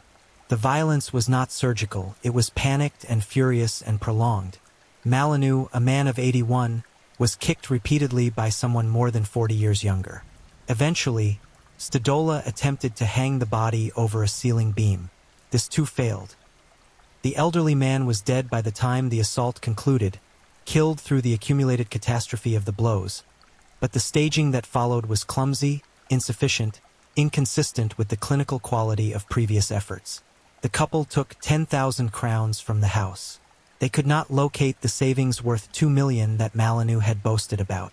They left without them. Police came. The scene was assessed. The death was ruled a suicide. The 81-year-old man, who had been struck, kicked, and subjected to repeated attempts at hanging, was officially recorded as someone who had taken his own life. The determination was not merely an error, it was a catastrophic institutional failure, a failure of procedure, of forensic attention, of basic investigative skepticism. The Stadolas were not just lucky. They were being consistently gifted continued freedom by a system that chose convenience over scrutiny. December of 2002. Brnenek, a new location, further from Slavosov than before. The victims were Bozina Serhakova, 92 years old, and her daughter Helena, 52. The Stadolas broke into the home rather than requesting entry, a shift in methodology suggesting either greater confidence, greater desperation, or both. Inside, they encountered both women. The level of physical violence involved in this attack was particularly savage, as was the gap in ages it violated. From a woman at the very outermost edge of human life to her daughter at barely past middle age. The details of what was inflicted on Bozina Serhakova and her daughter Helena in those enclosed rooms in Brnenek represent some of the most disturbing elements of the entire case. Elderly bodies subjected to assault and strangulation. The home turned into a chamber of suffering by two people who had, by this point, killed enough times to have destroyed most remnants of whatever hesitation once existed. After the killings in Brnenek, police began investigating the deaths with more seriousness than had been applied to previous scenes. A description of the perpetrators was circulated, but the description remained just that. A description attached to no identity, pointing toward no specific individuals. The Stadolas were described, not named. They were suspects in shape but not in person. They remained free. What the couple did not know, could not have known, was that the architecture of their concealment was developing cracks in multiple places simultaneously.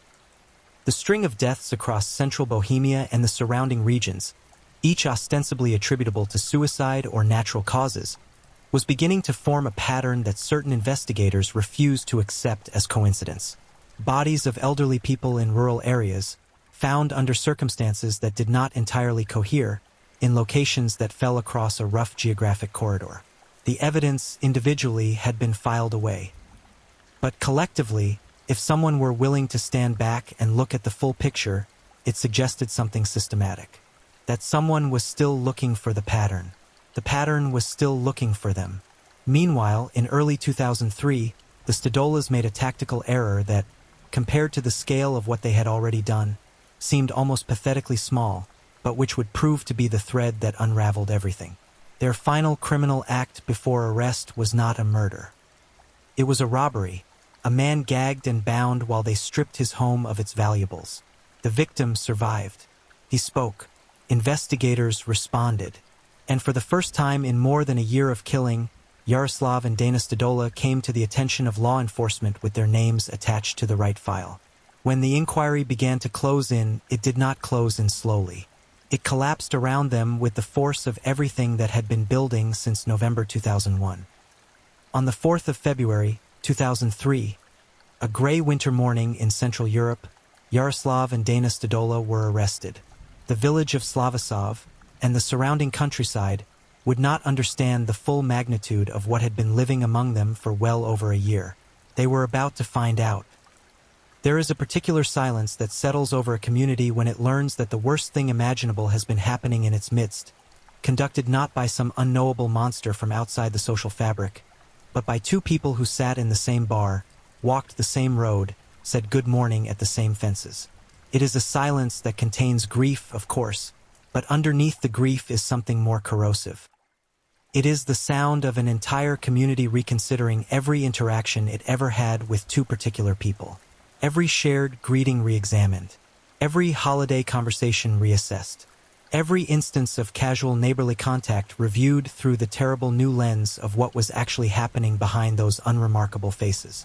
That was the silence that fell over Slavosov in February of 2003. The arrest of Yaroslav and Dana Stodola did not immediately reveal the full scope of what they had done. The investigation began with the robbery charge that had led to their apprehension, a comparatively minor thread in what would rapidly become an almost incomprehensibly dark tapestry. But as interrogations began, as detectives pulled on every available connection between the Stodolas and the cluster of unexplained deaths across the region, the picture assembled itself with nauseating clarity. Forensic teams were dispatched to closed cases. Coroner reports that had been filed away were reopened and subjected to the kind of rigorous scrutiny they should have received the first time. The body of Yaroslav Sanda, or what had remained of it after the house fire, had to be re-examined. The official ruling of death by natural causes in the aftermath of the fire had always been convenient rather than rigorously established. Under fresh examination, evidence of the assault that preceded death became documentable. The case was reclassified. In case after case, the same pattern emerged. What had been classified as suicide or sudden elderly death was now reread as homicide. The cases in which investigators had initially pointed at the wrong suspects, or had declined to investigate at all, were each reopened in the cold light of what the Stodolas were now revealing, sometimes willingly, sometimes in fragments extracted through sustained interrogation. The interrogations themselves were, by multiple accounts, a study in the psychology of mutual deflection. From the moment they were separated and questioned individually, Yaroslav and Dana Stodola each pursued the same essential strategy, positioning themselves as the victim of the other. Yaroslav insisted repeatedly that he had been manipulated, that Dana had directed the operations, that his participation had been the product of dependency rather than desire, that he had been drawn into something he lacked the psychological architecture to resist. He cast himself as a man who had loved too completely and been destroyed by it. Dana's construction of herself was no less defensive but considerably more calculated. She attributed specific crimes to Yaroslav while minimizing or denying her own role where she could. She presented fragments of information, accurate, verifiable fragments, in a sequence that implied cooperation while simultaneously protecting her most culpable positions. The turning point came during questioning about the Kardasova-Resais murder of Maria Kinlova. Dana provided a description of the crime scene that was so specific, the placement of furniture, the precise location of injuries on the body, the arrangement of the space after the killing, that it could only have been obtained by someone who had been standing in that room when the murder occurred. This account did not suggest knowledge. It demonstrated presence. It demonstrated participation. When investigators confronted Yaroslav with the detail of Dana's testimony about Kinlova, his response was, by his own subsequent account, a moment of psychological rupture. He had been trying, even in custody, even while everything was dissolving around him, to protect Dana from the full weight of what the evidence was saying about her. Her testimony about Kinlova shattered that impulse. He confirmed her guilt. He described what she had done in Kardasova Resise with the specificity of someone who had heard about it directly from the person who committed it. The confessions that accumulated over the interrogation period painted a picture of a killing campaign that had been conducted with greater organization and greater emotional detachment than the Czech criminal justice system had ever confronted in the form of a couple acting in domestic partnership. The term most often applied to cases involving intimate pairs who kill was folie à deux, a shared madness? But criminologists who studied the Stodola case argued that this formulation obscured the actual dynamic at work. This was not two people losing their minds in tandem.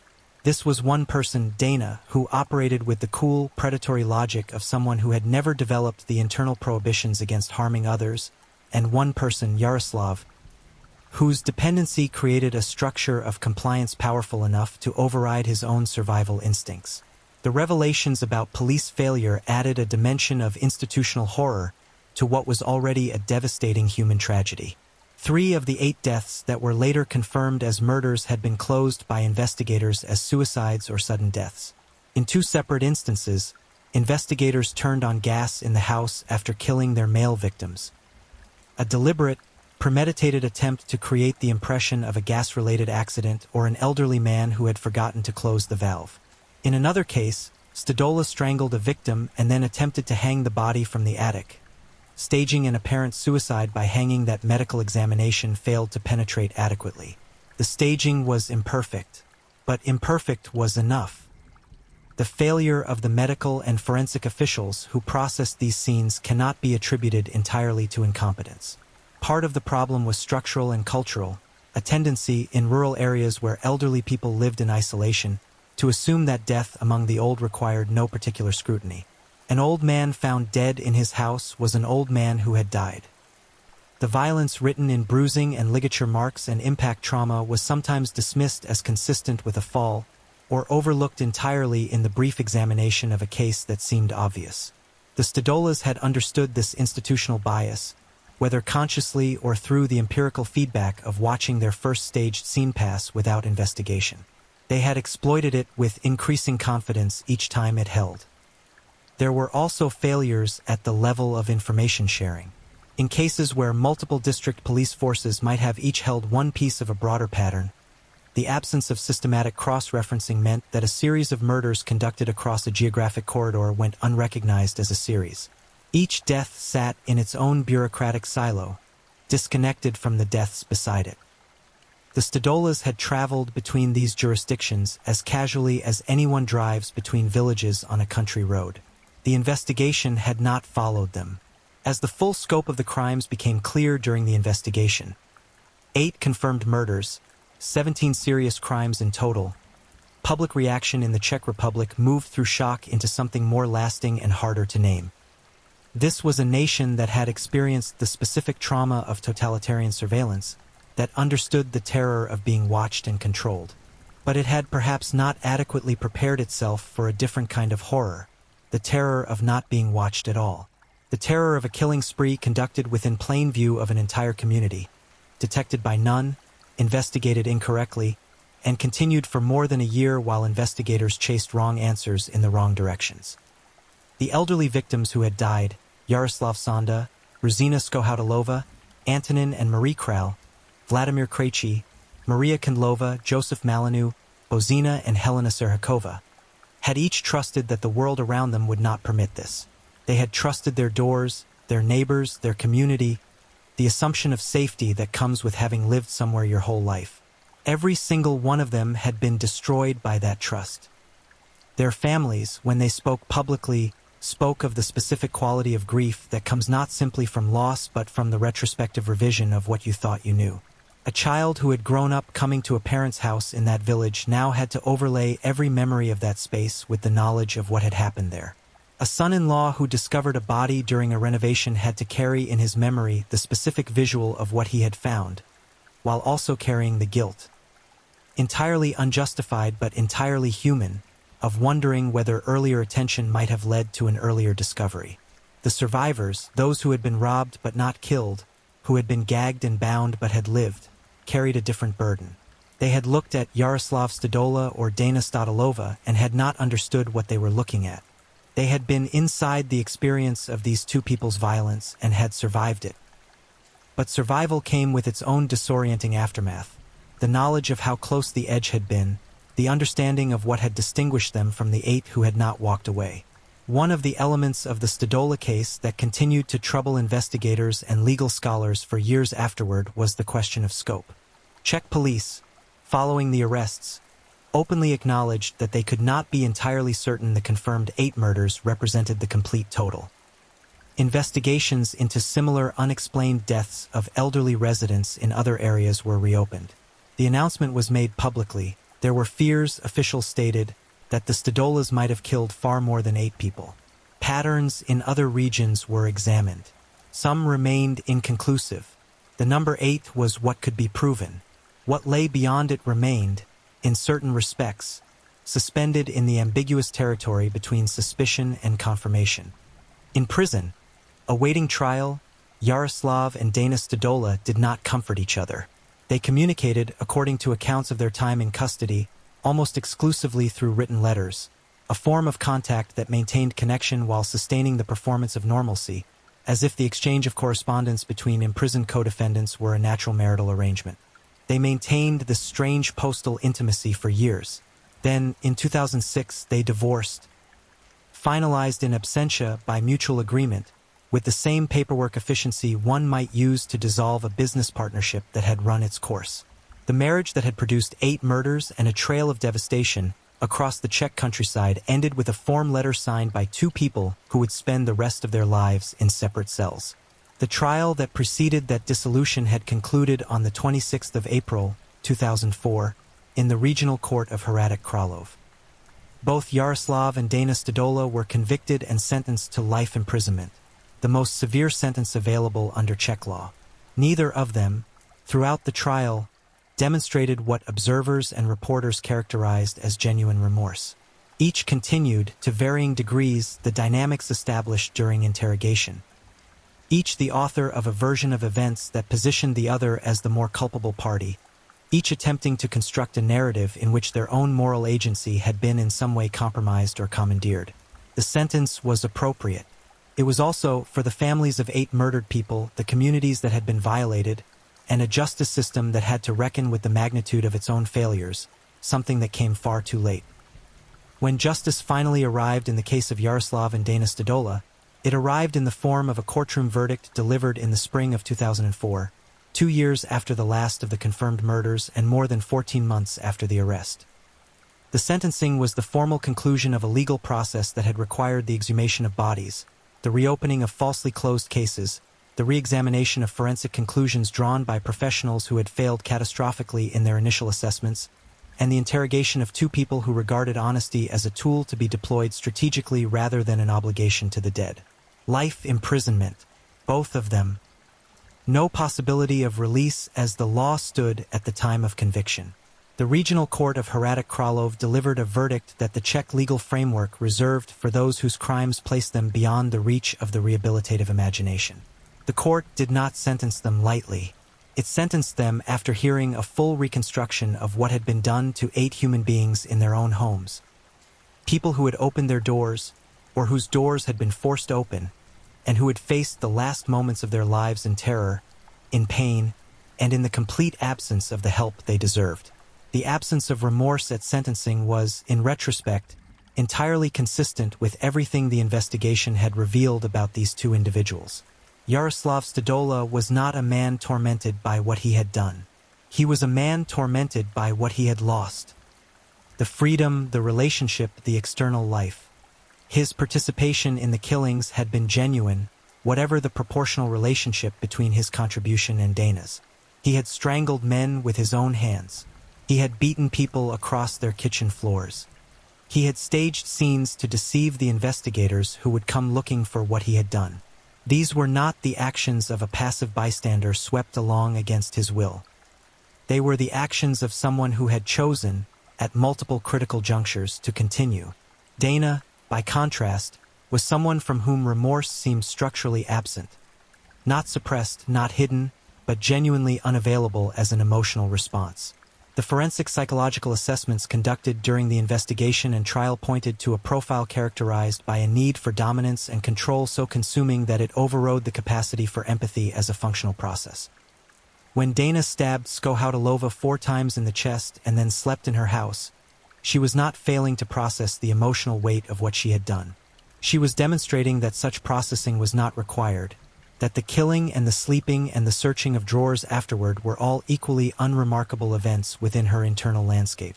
This distinction between the two perpetrators, one pathologically dependent, one pathologically dominant, was not a distinction that reduced either party's culpability in the eyes of the law, but it was a distinction that mattered enormously to criminologists, psychologists, and public commentators trying to understand how the Czech Republic had produced something this unprecedented in its modern criminal history. The case entered the cultural record almost immediately. Journalists who covered the trial described courtroom scenes of controlled procedural gravity. No confessions delivered with theatrical contrition, no breaking down before the families of the victims, no acknowledgement of what had been lost. Just 2 people in a Czech courtroom, each pursuing their survival with the same instrumentalism they had applied to everything else.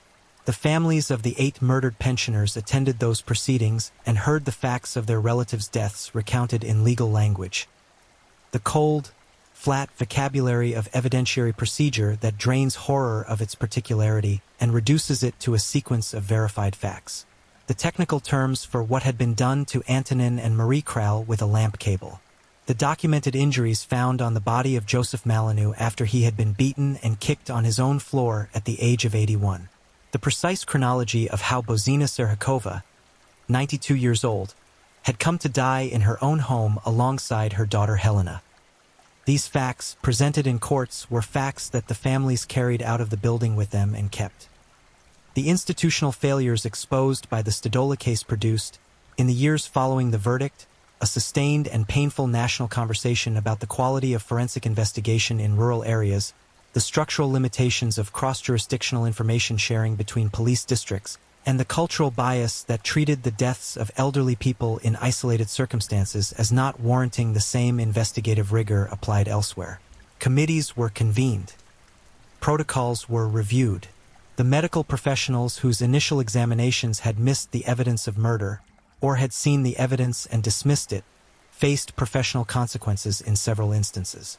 The specific failure in the Sonda case, where a forensic doctor conducting an autopsy on a body that had been strangled and struck across the head failed to document either finding, became a case study used in Czech forensic medicine training in the years that followed. Whether those reforms came quickly enough or went deep enough was a question that resisted a clean answer. Reforms of institutional culture rarely arrive in the form of a single decisive transformation.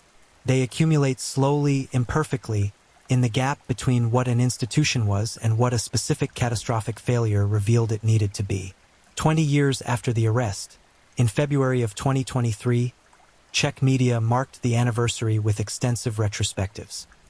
The Stadola case had not faded from public consciousness. It had, if anything, deepened into the national memory as a kind of reference point, the case against which subsequent criminal events in the Czech Republic were measured, the benchmark of what Czech criminology had, at its worst failure and its most extreme expression of domestic violence, produced.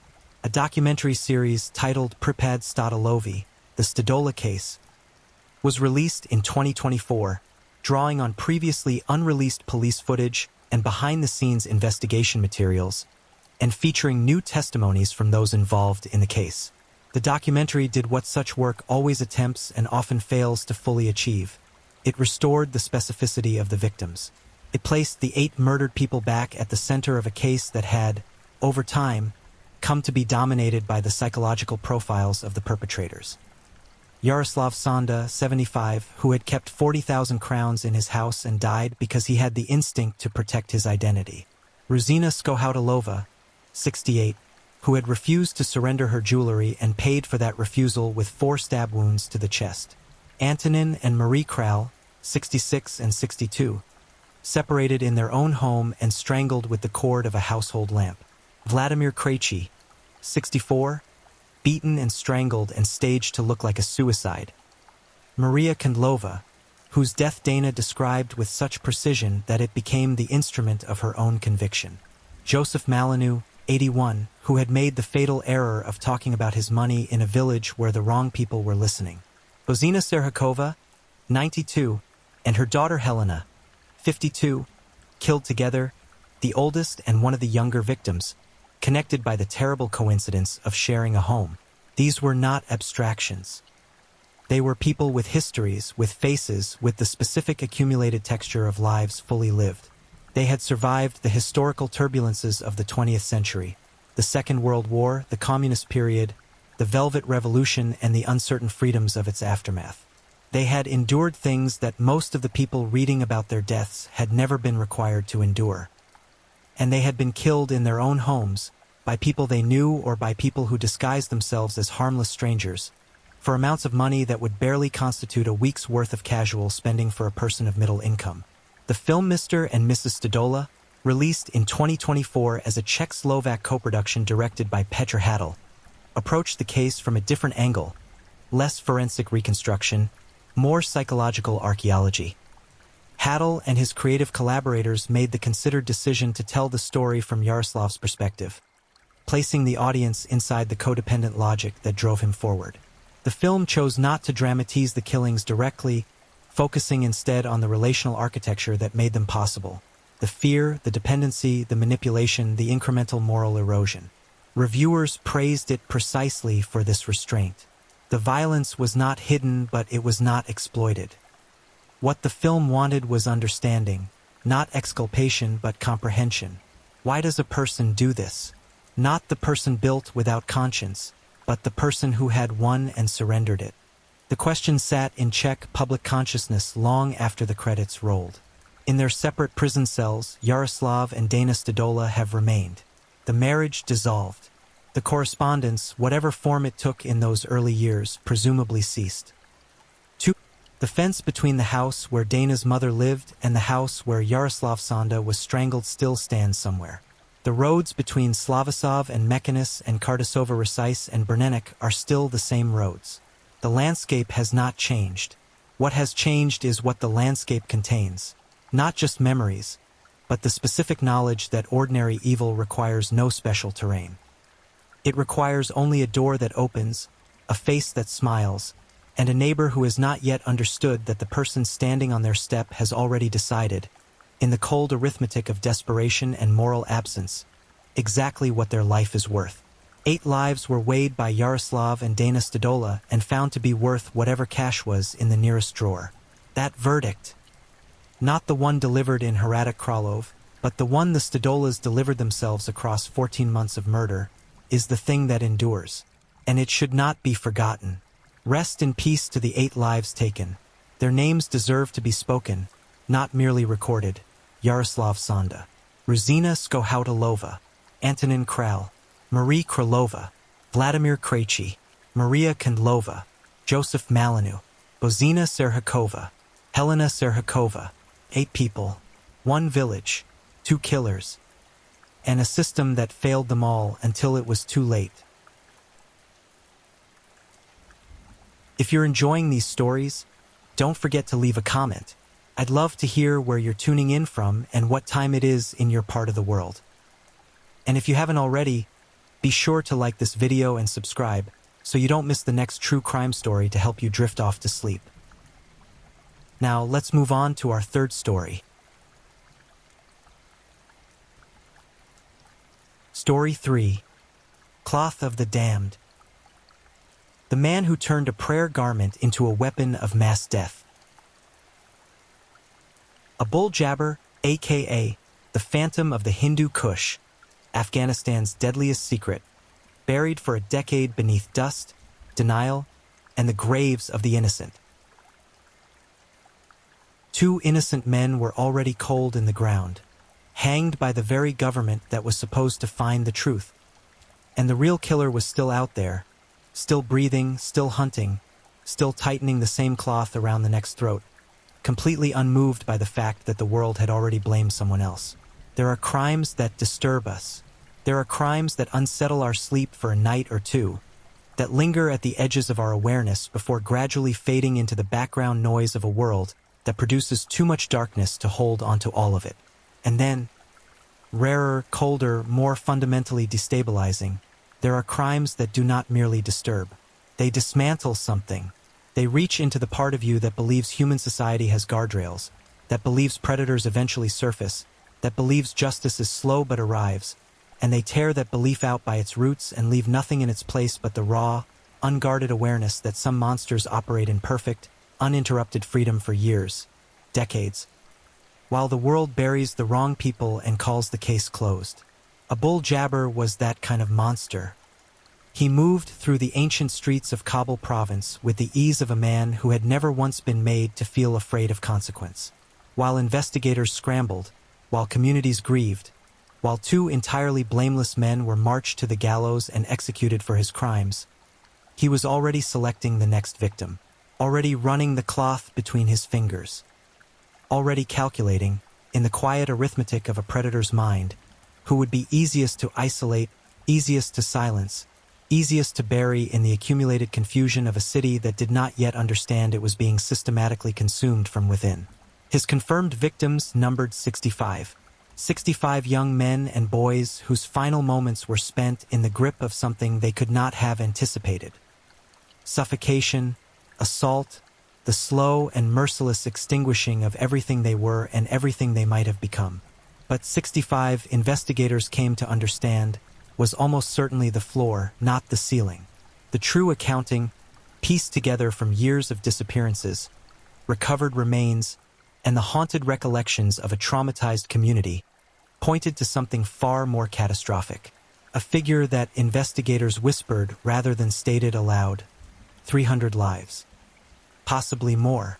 Snuffed out by one man, one cloth, one compulsion that nothing, not the executions of innocent people, not the grief of an entire city, could interrupt. This is the case of a bull jabber, and it is unlike almost anything that has ever been documented. To understand how a bull jabber killed for nearly a decade without meaningful detection, you first need to understand the world he operated within, because that world did not simply fail to catch him. In many ways, it was architected, without intention, to make him nearly impossible to catch. Kabul in the 1960s existed at an extraordinary crossroads, ancient in its bones, struggling toward modernity in its ambitions. The city was a layered, complex organism of tradition and transition. The streets wound through centuries of history, mud brick walls absorbing the heat of the day, the call to prayer threading through the morning air, the markets alive with the chaotic, beautiful noise of commerce and daily human ritual. It was, in almost every visible way, a functioning society. Community with roots. A place where people knew their neighbors, prayed beside strangers who became familiar faces, and extended the ordinary courtesies of shared culture to those who moved through their world. That social architecture, open, hospitable, built on the assumption of communal trust, was precisely what a bull jabber exploited. He was not a figure who lurked in shadows because shadows were unnecessary. He walked openly. He spoke. He engaged. A man with a turban was not a man to fear. A man who approached you in a public space and entered into conversation was exercising the completely unremarkable social currency of a culture that had been built on hospitality for centuries. There was no reason to recoil. There was no visible warning. His targets were drawn from the most vulnerable corridors of that world. Young men, boys on the edge of adulthood, travelers without local ties, those whose absence would take time to register, time that Jabber used with ruthless efficiency. He understood, with a predator's precision, that a missing person only becomes a missing person once someone notices they are gone. And he selected his victims with enough care that the noticing was often delayed by days, sometimes weeks, sometimes longer. The disappearances accumulated slowly at first, the kind of accumulation that a city absorbs without alarm, attributing each individual absence to any number of ordinary explanations. A young man had moved on. A traveler had continued his journey. A boy had gone to relatives elsewhere. The human mind is extraordinarily resistant to the most disturbing explanation when more comfortable ones are available. And Jabber understood that resistance the way a craftsman understands the properties of the material he works with. He had time. He had cover. He had a city that did not yet know it needed to be afraid of him. The turban is not merely a garment. To reduce it to that would miss something essential about the cultural and spiritual weight it carries across the region where a bull jabber committed his crimes. It is a symbol of dignity, of devotion, of the particular kind of masculine identity that is bound up in faith and community and the long, unbroken thread of tradition. It is worn not just on the head but in the awareness, a conscious daily act of putting on something that means something. That is what Jabber chose as his killing instrument. Not a blade, not a firearm, not a blunt object grabbed in a moment of rage. A deliberate choice, a premeditated selection of something he carried with him. Something that drew no suspicion, that aroused no alarm, that was so ordinary in the landscape of his world that it was essentially invisible, and transformed it into a tool of systematic, repeated murder. The mechanics of what he did to his victims are deeply disturbing to document, but they must be documented because to sanitize them is to fail the people who endured them. He would assault his victims sexually while simultaneously deploying the cloth around their throats. The two acts of violence were not separate. They were concurrent, one layered brutally upon the other in a convergence of degradation and destruction that left the victim with no avenue of defense, no ability to call for help, no possibility of recovery. The assault stripped them of agency. The cloth removed their air, and the combination of the two ensured that death arrived not as a mercy but as the final destination of a prolonged, terrifying ordeal. Death by strangulation, medical examiners will tell you, is one of the more drawn-out forms of fatal violence. The brain does not simply switch off, protests, violently, desperately, in the language of pure biological panic. The body fights with everything it has, muscles seizing, hands clawing, vision collapsing from the periphery inward as oxygen becomes impossible to acquire. The heart hammers against its own cage. The mind, already fractured by the assault, experiences the additional horror of understanding, at some primal, inarticulate level, that it is losing, that the grip will not loosen, that air is not coming, that this is the end. Jabber endured every one of those fights. He held the cloth through every convulsion. He waited, every single time, until the body beneath his hands stopped resisting. And then he walked away, and then he came back, more than 65 times that we can confirm. Possibly 300 times in the full, monstrous accounting of his career. There is a specific category of institutional horror that goes beyond incompetence, beyond negligence, beyond the ordinary failure modes of an overwhelmed justice system. It is the horror of a system that, under the pressure of public fear and political demand for resolution, manufactures certainty where none exists, and then executes that manufactured certainty before the truth has any opportunity to surface. That is what happened in Kabul, twice. As the bodies accumulated and the community's dread deepened, Afghan authorities faced the particular anguish of a population that demanded answers and a case that refused to provide clean ones. The pressure to produce a perpetrator, to give the city something to point at, something to condemn, something to hang, was enormous. And in that pressure, the investigation bent in the direction of two men who were, in the fullest and most legally complete sense of the word, innocent. History has not preserved their names in the way it should. The machinery of a case this size tends to center on its perpetrator, the man whose crimes define the narrative, while the individuals crushed by the failure to identify that perpetrator earlier are absorbed into the background. But those two men deserve to be centered here, because what happened to them was not a footnote. It was a second crime, committed by institutions, sanctioned by process, made irreversible by rope. They were investigated. They were charged. Evidence, almost certainly thin, almost certainly assembled with the kind of confirmation bias that afflicts any investigation that has already, consciously or not, decided who is guilty, was brought against them.